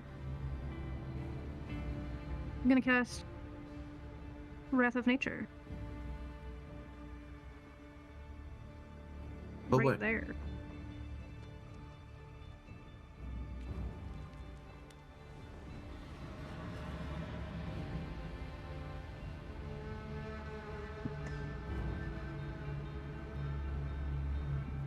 So what does Wrath of Nature do? Any area of ground in the cube that is covered by grass or undergrowth is difficult terrain for your enemies. Okay, so everywhere outside of the large pumpkin, we'll say. Okay. At the start of each of your turns, each of your enemies within 10 feet of any tree in the cube must succeed on a dexterity saving throw or take 46 slashing damage from whipping branches. Will this translate to the pumpkin patch at all? Because there are very large vines attached to the great pumpkin, I would say that could apply to within 10 feet of the pumpkin, on the outside of it. So, like if the patchwork golem gets too close to the very large pumpkin, Okay. that could apply. And then roots and vines at the end of each of your turns. One creature of your choice that is on the ground in the cube must succeed on a strength saving throw or become restrained until the spell ends. Yep. A restrained creature can use an action to make a strength check against your spell save DC. And then rocks as a bonus action on your turn. You can cause a loose rock in the cube to launch at a creature that you see in the cube. Make a ranged spell attack against the target. On a hit, the target takes 3d8 non-magical bludgeoning damage and must succeed on a strength saving throw or fall prone. All right. So would you like to use that bonus action then before the end of your turn? Yeah, I will have a rock I would say shoot. in this environment, the ground is full of fertile, full of contaminated substance, but fairly nice otherwise dirt. And instead of rocks, you can launch pumpkins at your enemies. I will happily launch pumpkins at my enemies. I will choose to launch a pumpkin at the Restless Pumpkin Patch Acolyte that's right by Jack. Yep. And they'll just come from somewhere within the cube, and I don't think they would particularly have any idea where the origin of this magic is coming from. Right. No, yeah, you were a cat that cast it from within there, so no chance of them really realizing what's going on. Okay. Ranged attack. Yep, that hits, and your it looks like it doesn't roll 3d8 automatically. So go ahead and roll that 3d8 bludgeoning damage. 14 bludgeoning damage, and this guy makes a this. It will fail the save and fall prone. Nice. I'm amused. Prone. 14 damage. As a pumpkin explodes. Are you like shooting it at its face? Oh, for sure. Yeah, they barely just in time register what's going on, and with both their arms try to cover their face as the pumpkin shatters against their forearms, and they are covered in pumpkin goo and quite bruised from that assault. And then you also have your end of turn effect then? Yeah, I would like to try and restrain the patchwork golem. Okay, that is a strength. I find it unlikely for him to fail, but we gonna try. Yeah, and if you don't mind on future turns reposting that spell, I don't know if you can repost it without spending a spell slot. Okay, that would be great. I can. Yep, saving throw. Okay. Let me double check his. I'm using the spell. I haven't had his the stats opportunity here. because I got it while we were in the abyss, and we haven't been in nature since then. Yeah, that is okay. The patchwork golem will succeed on the strength saving throw. Damn. Yep. I will not be trying that again.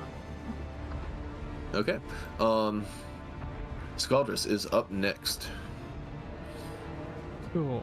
All right, and then just a reminder that it is difficult terrain for them in there. Yes. I'm not gonna rule the inside of the Great Pumpkin as the natural ground, but it will affect the patchwork golem and any of these guys if they step out of the pumpkin with the difficult terrain. Oh, actually, thank you. That reminds me. Before Scaldress's turn, on initiative count 20.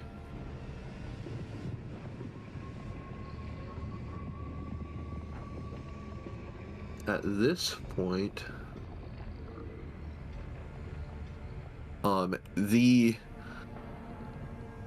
the vines quiver and unnatural mouths appear on pumpkins throughout the patch, as if a magic mouth spell was cast upon them, and a psychic horrible shriek wails throughout the pumpkin patch. Everyone in the party except for Kildrak. Here, let me just paste this so it might be easier for you guys. It's going to be a DC 22 Wisdom saving throw. I can't see any tokens right now. Shoot, you might have to click on your person who is. Oh my. Like, I can't see There you go. No. my person either. Your Salika's up here. You're able to click there. Aha. Okay. If If I you hover change- over that spot, then it'll say Salik, but there's nothing there. If you change to like measurement controls, sometimes more things appear. Because it unselects you. Okay, I used a hero die, but I succeeded. Ah, yes. Yep. Okay. So, looks like current is failing currently.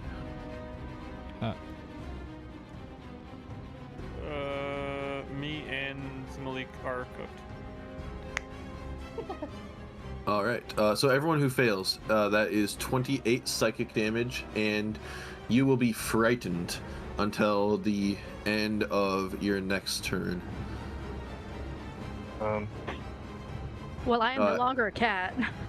Oh yes, Tom, please make a DC 22 Wisdom save. And then everyone who succeeds, that is 14 psychic damage and no frightening. Even with a net 20? I had a technical issue. What happened? We're all getting screamed at by tiny pumpkins. No, with a nat 20, I'll say Scaldrus was still perceiving the situation from inside through the unseen servant, and you are unaffected by the howl this time. I hope so, being a 33. So Mebly, yeah, that is 28 psychic damage and frightened, unfortunately. Unless, Josh, how big is your aura of not being scared? 60? 30 feet. No, it's Sorry, 30. 30. Yes. Do you have to see them, or is it's just 30? Oh, you're gonna make me do trivia about my basic paladin abilities? I don't Yeah. want that. Mebly is exactly 30 feet from you on the other side of the pumpkin. So I don't think you need to see give them, me a but sec.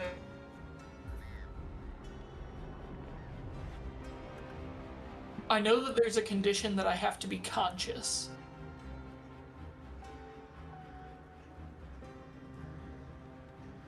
yes. Side note, I am no longer a yeah. cat. Conscious is the only caveat. So Nina, taking 28 psychic damage, you'll need to make a DC 14 concentration check then.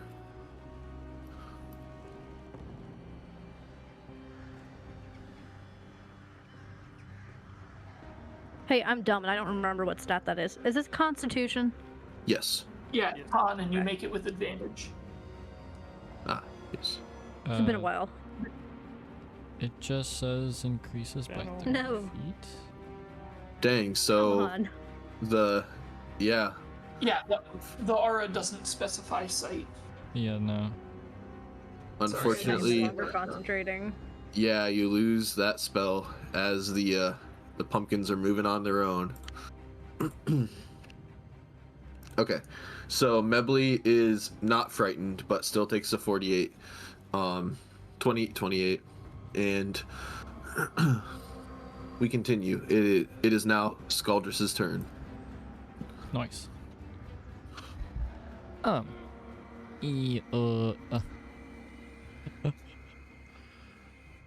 do I do this?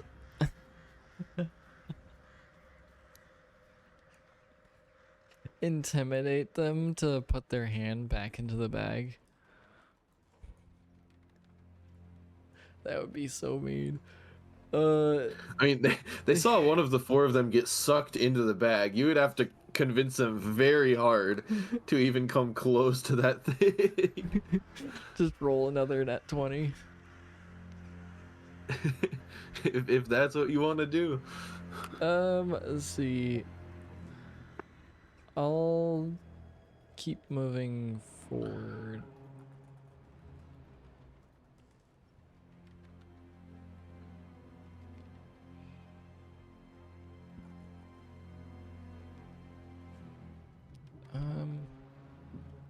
Annoyingly, that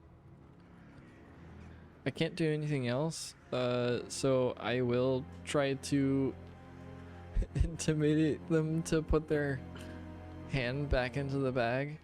Like, it will, like, I'll have it where, like, riffle the edges of the bag to, like, entice them that the bag is open in full, or the bag is open and empty. All right, go ahead and roll intimidation. There's literally no way. There had to be something better for you to do. What the? Oh my gosh. No. All right. Way. True.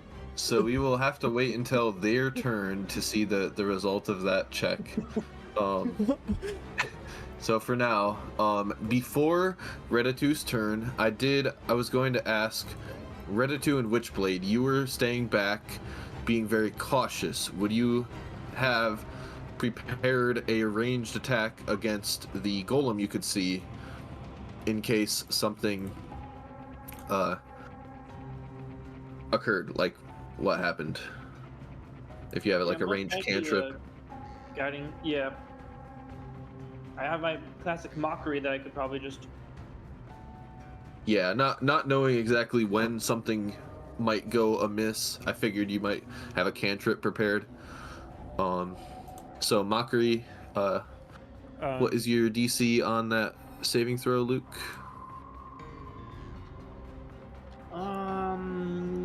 Probably higher than 13. Yeah, I think it's like 22 or 22. Yeah. yeah. So go ahead and roll your damage. Is it like 44 now? And then he has disadvantage on first attack. Yeah, I'll just click it like this. Yeah. Okay. A little bit of little bit of psychic damage. That does not seem to affect the patchwork golem. That's fair. Does Salik have a ranged cantrip? You can just barely see the edge of this guy, so I'd give him like a +2 to his AC. But if you wanna throw something at him before your turn when things go awry. Simuleak is afraid. Yeah, and is going to Simuleak was so encapsulate far. himself in an Udaluk's resilient sphere Oh sure, at level okay. 5. And is gonna just stand there shaking in fear. Yep. Okay. Salik is also afraid, but not quite that afraid, and is going to cast message to Kildrak Okay. and say, "There's a terrible noise out here. Or do you need help? It's scary." Okay. Yep, and with that, it is Reditu's turn. Does he get to reply on Oh, that? yeah, I think so.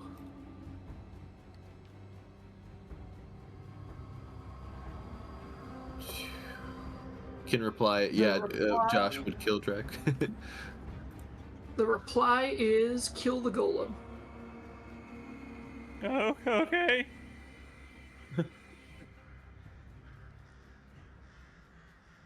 Alrighty.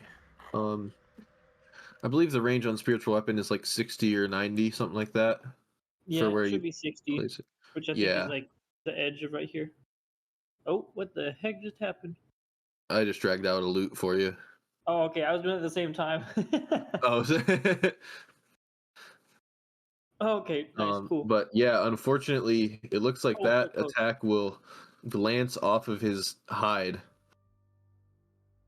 hitting a harder type of skin. That's from a monster or a very thick-skinned humanoid. You're not quite sure. That's kind of disgusting. Have better aim, little loot. But otherwise, I will now try to follow up with a guiding bolt. Nice. Dang. Oh. What am I rolling for it to not... A 2? Oh my A God. 3 and a 2. Sorry, Jeez. I'm stealing all this Dang, money. that's just rough. Yeah, that's true. Andrew took the nat 20s out of the algorithm for you. I didn't need a 20, I just wanted like a 5 or something. Do you want to... The pumpkin patch is healing. I'm sorry, Luke. You have to move or do anything else then? I guess I'll move up a little bit. A little closer to Mebley, but not Okay. too far. Yep. Yeah. That's my turn. All right. So first thing first, for our acolytes, the tense acolyte gasps. The pessimistic acolyte next to him says, I think Corbran, he's trying to escape. Must reach in and help him." As the tense one reaches into the bag, I will roll a D100.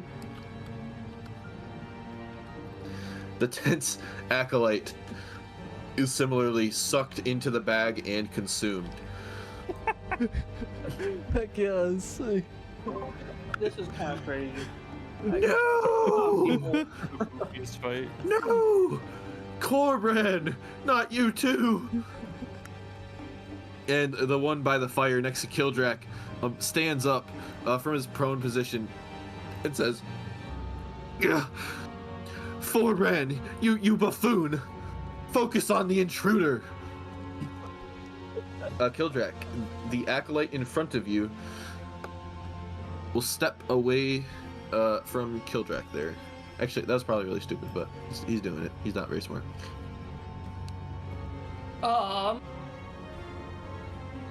If my weapon was not drawn and it has not been my turn, do I still get to make an opportunity attack? You can punch. I would.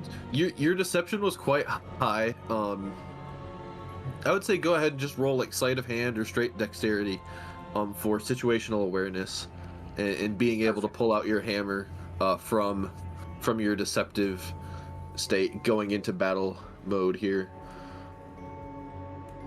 That is perfect. How does a 10 treat me? Yeah. You may make an opportunity attack with your hammer. Perfect. Oof. Poor guy. Oh no. Crit fail. Let's go. Woo! You want to spend an inspiration or No, it's fine. let it be? All right. He steps back, surveying the situation here. A druid popped up out of the pumpkin patch over yonder.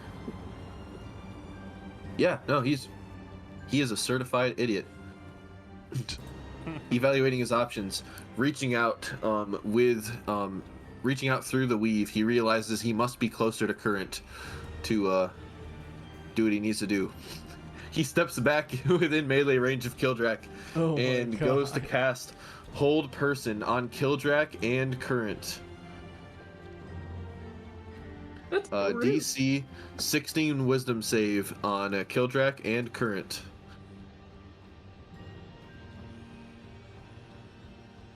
Oh wait, nope. Sorry, that one has to target people that are close to each other. That's good. Crap. Okay, and his other spell does not. Wait. Okay, well, you guys both succeeded, so I guess it doesn't matter who I pick that the sole target is. Good job, team. Good job, DM. Okay, and Forran for a bag. in the back here will, seeing what his friend did and failed, "You fool! You need to use more powerful magic on this intruder and deceiver," as he casts Hold Monster on Kildrak. Does that? That's actually hilarious. He's trying though. Can't blame the guy. DC 16 Wisdom save, Josh. It is a creature. Okay. Well, Yeah, I don't think Hold Monster specifies non-human. it doesn't. This effect has This spell no has effect no on- effect on undead. I am not one of those. Yep, yeah, that's what I thought. It's usually it doesn't make sense to cast on humanoids, but he really wants this to succeed. Oh damn. It did not succeed. Okay. And with that, we continue to Salik's turn. He is going to.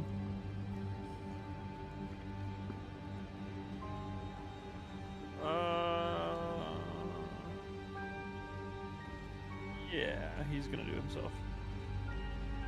He's gonna, I was thinking if I want to use his or some Malik spell slots, but I've been saving up. Range of 9 feet. I think I can do this.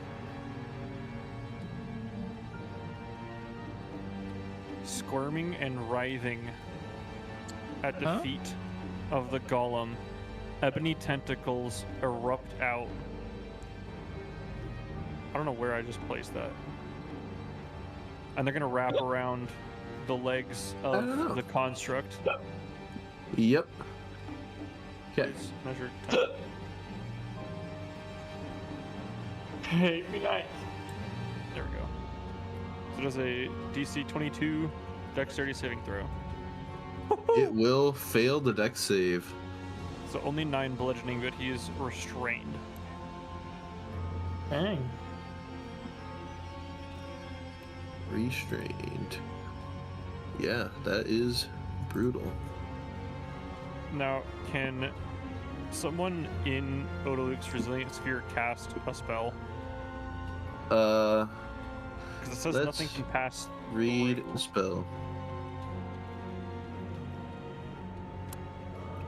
What Yeah. spell do you want to cast? Oh, actually, Chill Touch would be fine anyway. Okay. 'Cause he just create a hand. He's gonna Chill Touch, which I guess is at advantage because he's restrained. That Yeah, okay. So 28 to hit the golem for 16 necrotic. will hit. Does he count as undead? Yes, it is undead. Really? In that Yep. case, he cannot regain hit points until the start of the next turn. It has disadvantage on attack rolls against Simalik until the end of the turn too. I don't know if that matters, Okay. but Yeah, it also has disadvantage on its first from wait, it's okay. Hang on. the mockery. I can attempt to dominate it, I think, at a certain point, but that'll be all. Oh yeah, I see what you're saying. Okay. Finally, Kildrak may make his move inside the pumpkin there with half as many acolytes as there were 10 seconds ago. Did they teach me about anything especially poisonous in here in the short amount of time? No, the restless one was planning to instruct you to pour something into the fire with him, and he was going to place himself on the opposite end of the fire from you, and then they were all going to blast you with magic. Yeah, you did not have much time to learn anything from them.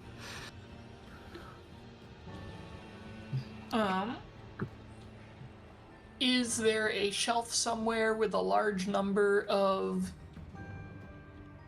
dangerous looking substances?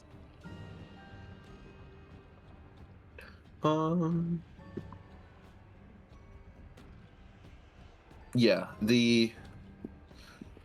there's a shelf underneath this counter where the pessimistic one is, that looks like it is full of quite dangerous substances, as well as a shelf up towards the top of the place and one down here. But there's that one like right next to the acolyte in particular.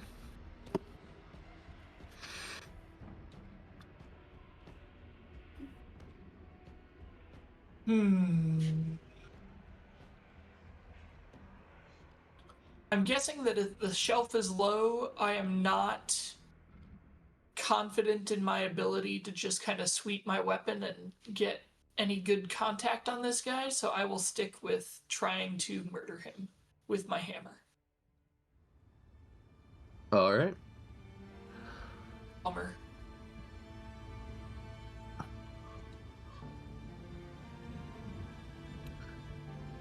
With a 16 to hit, the Restless Acolyte will cast Shield. And its AC is now more than 16. Bummer.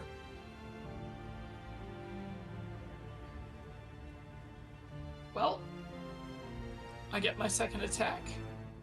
Maybe someday I'll roll higher than 20. That will connect. And I will use a second level smite. Oh boy. Is this creature a fiend? No, the acolytes are not fiends, so that is 16 total there. Yep, 16 extra. Yep, with the power of your smite, this acolyte is bloodied, staggering over the fire there. He gasps. Holy magic! You are a deceiver, an intruder, and a holy magic user. Oh. And the pessimistic one in the corner says, "Ew, get out of our pumpkin."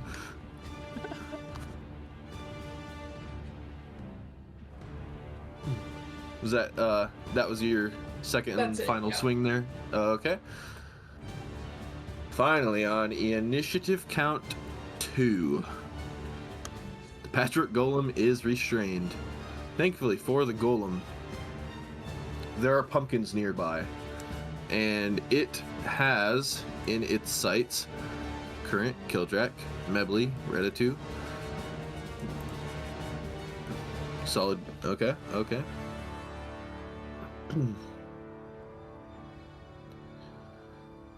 Unbothered, but not unnoticing of the vicious mockery, it will hyuk a pumpkin over at Redatu.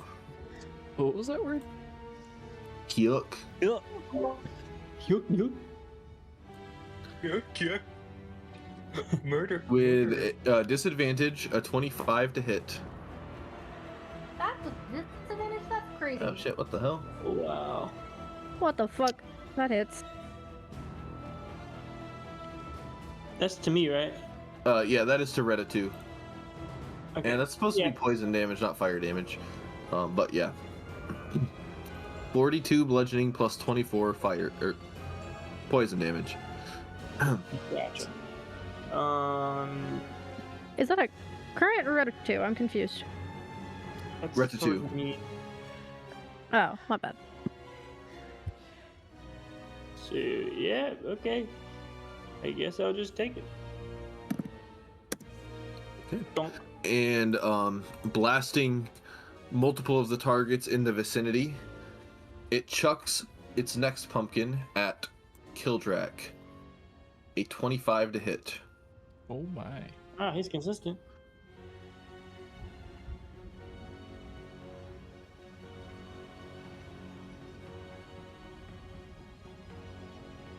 So if a 25 hits Kildrak, that's 36 bludgeoning and 17 poison damage.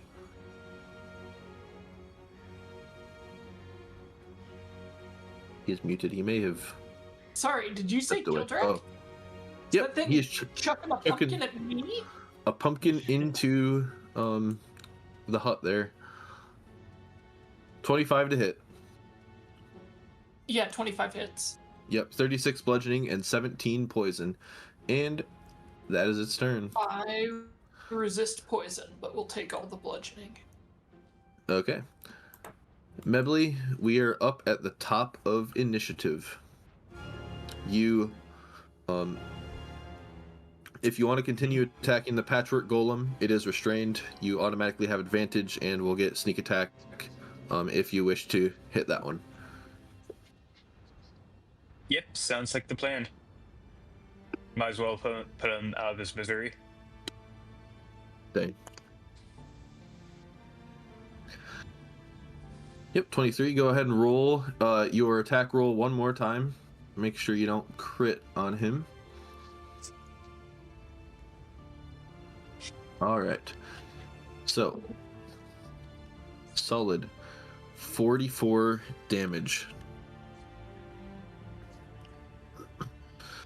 Your arrow slices the side of an arm, and 3 separate flaps of skin hang loose now as you have ruptured the seams between there. Would you like to reposition yourself or do anything else on your turn? Where exactly are the mini pumpkins coming from? Are they Is it these guys right here? What, the screaming pumpkins, or Yeah. Yes, the scream. when the pumpkins screamed, that, from what you could tell, the scream came from every single pumpkin, as if the whole pumpkin patch is slightly alive. And Okay, gotcha. yeah, it doesn't seem like the pumpkin patch is too happy with you being there, and you can only assume it will continue to fight against you. Okay, Mebly's gonna disengage, kind of be Okay, next to Ready 2, but still have the line of sight, since they were I could F up the golem. sounds good. Current is next.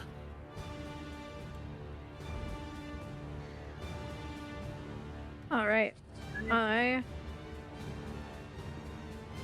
So I'm gonna post the spell first, and then you can decide how it works. I thought that spell you cast last turn was so cool. Unfortunately, it did not last. Well, I'm hoping to amp it up for next turn if it lasts that long. I'd like to cast Plant Growth on Yep. everything. Do one action. 100. Okay. So that turns the terrain outside of the Great Pumpkin into super difficult terrain, basically. Oh my gosh. Am I able to have like the plants grow into the pumpkin? Honestly, that's the least of your worries. The bigger Yeah. worry is the huge golem that's murdering people with pumpkins. I would say probably not, as that entrance to the pumpkin is fairly not overgrown and mostly trampled. So as you cast the spell, like, the edges of the pumpkins could reach the edge of that hut there. But yeah, they're not going to spill into the. Fail a wisdom save. What? I'm fine in here until I crit fail a wisdom save and get paralyzed. Okay. Then I will bonus action turn into a mammoth. Alrighty.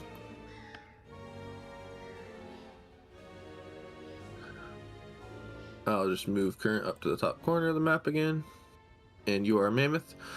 And Yep. then it is the initiative count 20. Nina, go ahead and roll nature for me. Okay.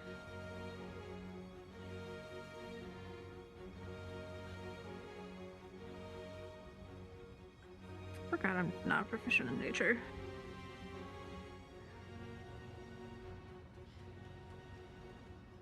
I should really get Okay. something that improves my nature. As you have greatly amplified the growth of the pumpkin vines all throughout the chamber,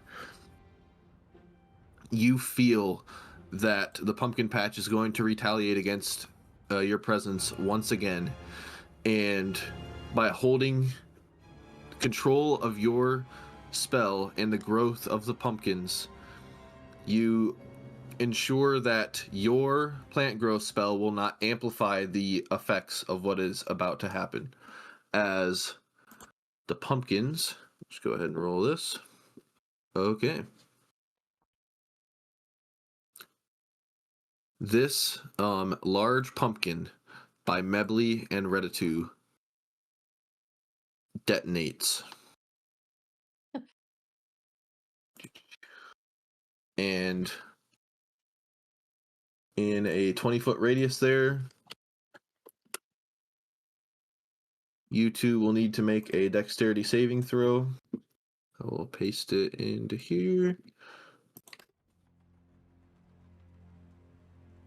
Oh, great. 16 is totally enough, right? DC 22. Nice. There we go. Pumpkin bomb. Oh, no. What? Ah, good. Nothing happens.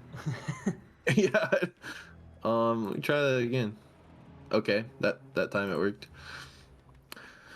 DC 22 dex save against 27 poison and 21 bludgeoning damage. So go ahead and roll a dex save, Tom. On a successful save, you'll take half of the damage. Okay, I will use my boon of invincibility to take 0. Damn. Nice. Okay.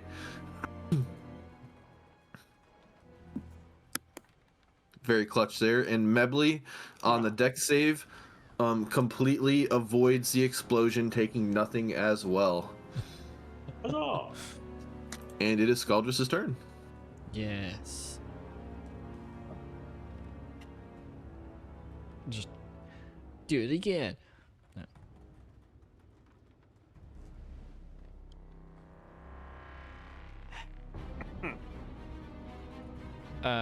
First off, I show myself. I point at the guy who is dead last. I go, he'll be joining the bag soon. And then, cast Levitate on the pot behind him. Okay. This boiling pot of potions has been levitated.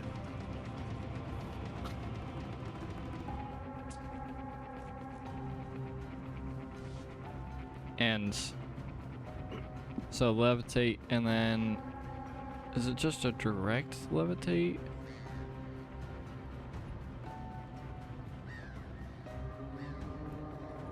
A target can move up only, or move only by pushing and pulling against objects. Okay.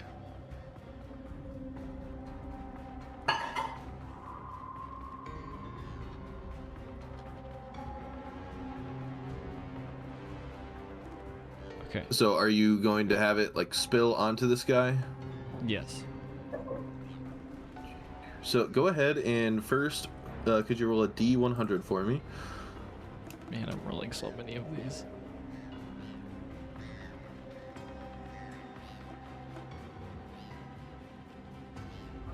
$72.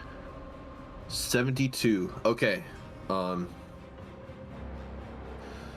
The fairly perhaps poisonous, acidic, gross ingredients that have been getting poured into this concoction have mostly neutralized each other out. And so this guy's just going to take some fire damage.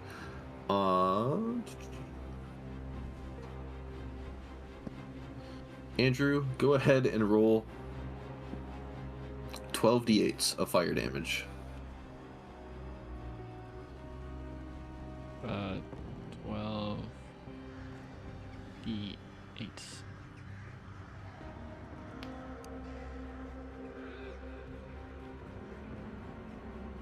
That scalding water, as it hits the metal mask on this guy's face, he screams and howls as his mask is burned onto his face and his flesh boils, and by the time the pot is emptied, he is dead.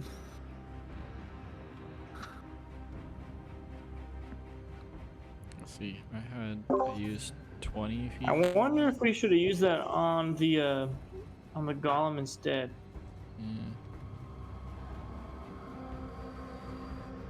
That's okay. Move 10 feet and then point at the other guy and be like, "You're next." Or you can go in the bag. Go ahead and roll intimidation. Come on.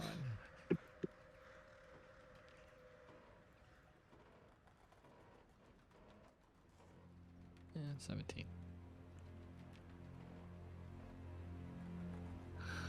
His eyes dart around furtively, and then his composure resolves as you see his mouth is set underneath the mask. "Oh, I think it is you who will die in the name of Paracelsian. Is that the end of your turn, Andrew? I might have a way to increase that by 10. Oh, the intimidation? Yeah. Trying to remember where that is. A boon or?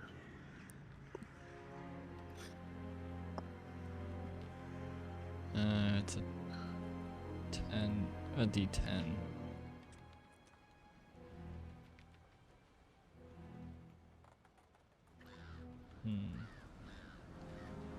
Nah. I'm out. Never mind. Redditu is next.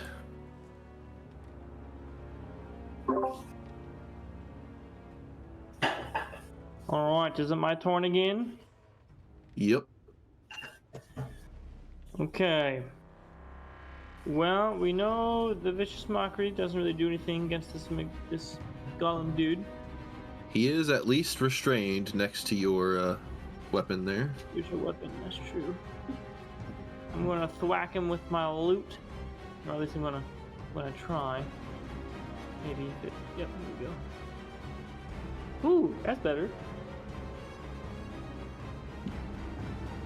That will hit and deal a solid 10 damage. Take that little dom thing. Actually, it's kind of huge. It's like twice my size, I guess. And then I guess I'll try to guiding bolt him because the odds should be in my favor.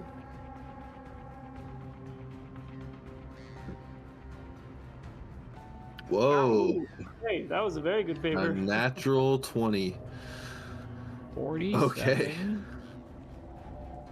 Oh That my. worked out nicely.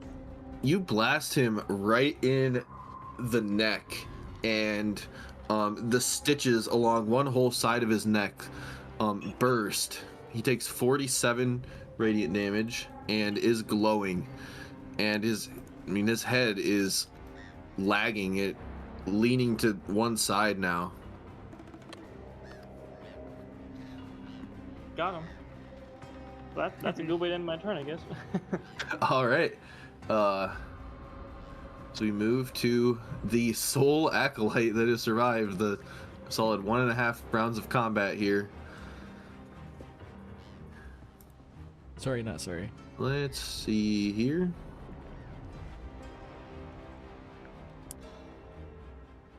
There is probably only one correct option here. If I do this, oh, don't tell me he's dead and incapacitated. Okay, do that. Counterspell. Dang. Okay, so he casts Fireball. Scaldress, counterspells. I know that spell. He has a reaction available and will respond to your counterspell with a counterspell of his own.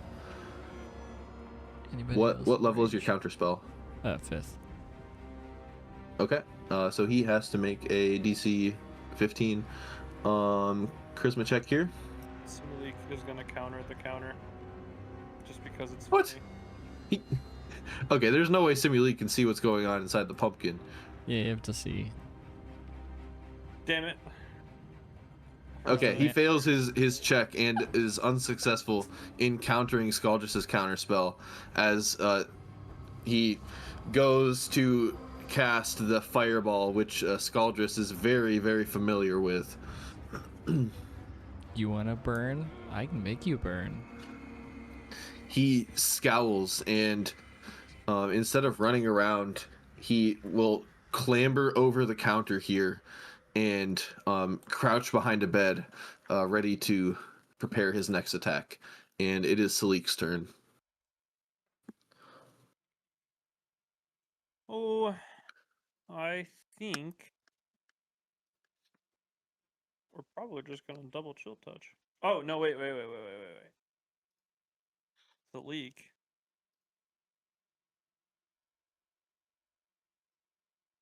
You know, after looking at that golem, I want it.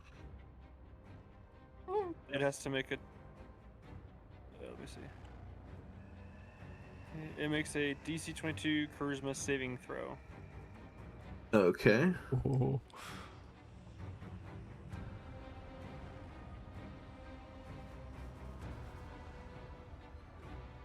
If it has an intelligence or 8 or higher, it makes the saving throw with advantage.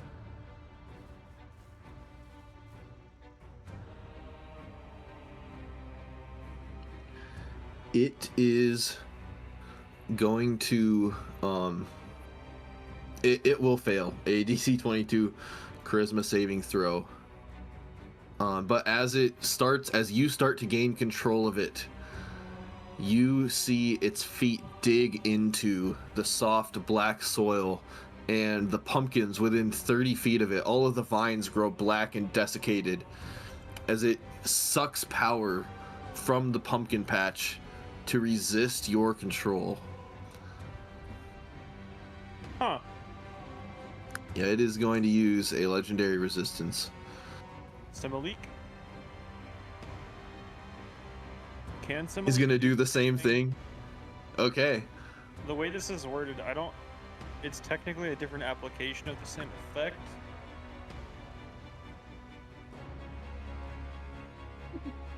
Yeah, like Simulink is trying to do the same exact thing that you just did. Then yeah, if you want to try the same thing. Yeah, I will say it's going to need to make we'll say a DC 20 Constitution check here. If not, it will not be able to use another legendary resistance right in a row. Yeah, it fails, and you gain control of the patchwork golem. It is going to Simulink have it does. put its hands up, and just wave. I have control of the golem. Concentrate on the acolytes inside the pumpkin. And that will be my turn. Alright. Kildrak is next.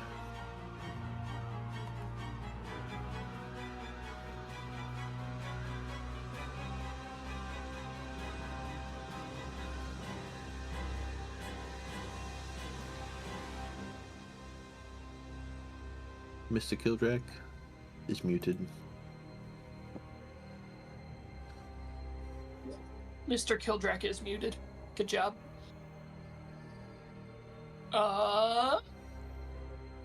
Get scoot around and go dig my friend out from the back of this place here. Aw. It's your friend. I would also My friend. drop concentration on the tentacles, by the way. Friends hit friends with axes, right? Okay, you drop concentration on the friendly. Yeah, that makes sense. On the tentacle part, yeah. Yep, Just he's say- not gonna have a reaction to that. Friends with axes hit with friend. 21. Okay. Meet your friends. A solid whack. You approach your friend, kneeling by the bed. In a friendly manner, you swing your axe. Blood stains the wall behind your friend. Oh my god. Some might construe it to be a smile, but he is most certainly grimacing. So you whack your friend once again. The bed on the right of him, stained with blood. Gosh. This is disturbing. Happy Halloween! Alright, I'm done. Okay. He's had his fun for now. Unrestrained. Okay, Garrett, if you go to the, oh lord, under NPCs in, sorry, let me make sure you are an owner of this guy. In the NPCs and objects folder, there's a patchwork golem. You can go ahead and make a couple pumpkin tosses at the acolyte.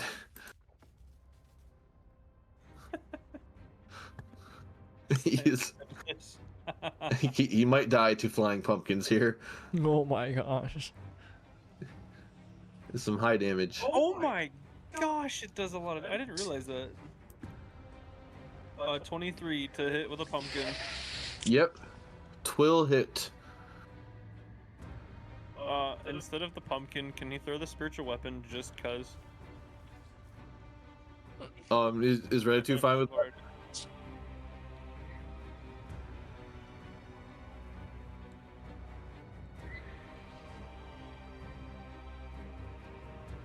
It's gonna eat it. Alright. Yeah, I'm assuming Ratatouille is totally chill with that. So instead of Oh yeah, my bad. poison Feel and free. bludgeoning, it will deal bludgeoning and radiant damage, the same amount. Oh my So go ahead gosh. and roll your damage.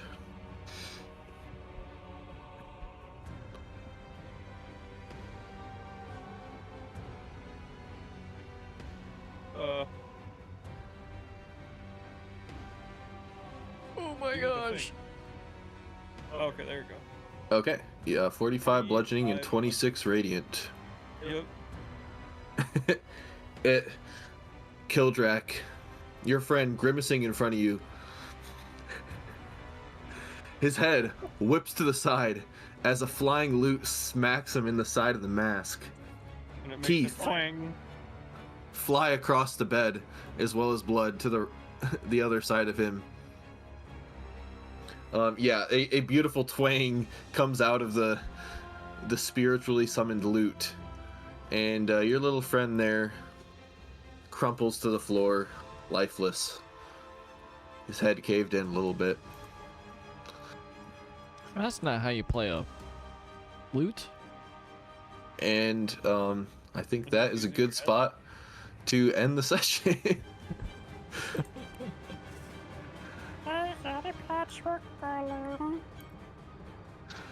Yeah, no, that's actually, yeah, you controlling a Patrick Golem is pretty cool and scary. It only has 330 hit points, Isaac. Don't worry, I can heal it. Oh gosh. Oh, don't worry. Here, I'll. I have 3 spells, I think, that can restore its hit points.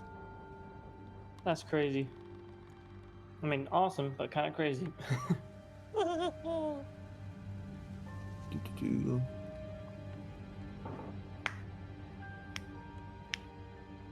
And he's pretty useful, so hopefully we can hold on to him for a little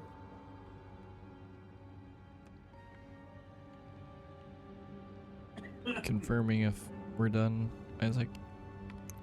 Yes, we are done. I'll tell Garrett funny things about the golem.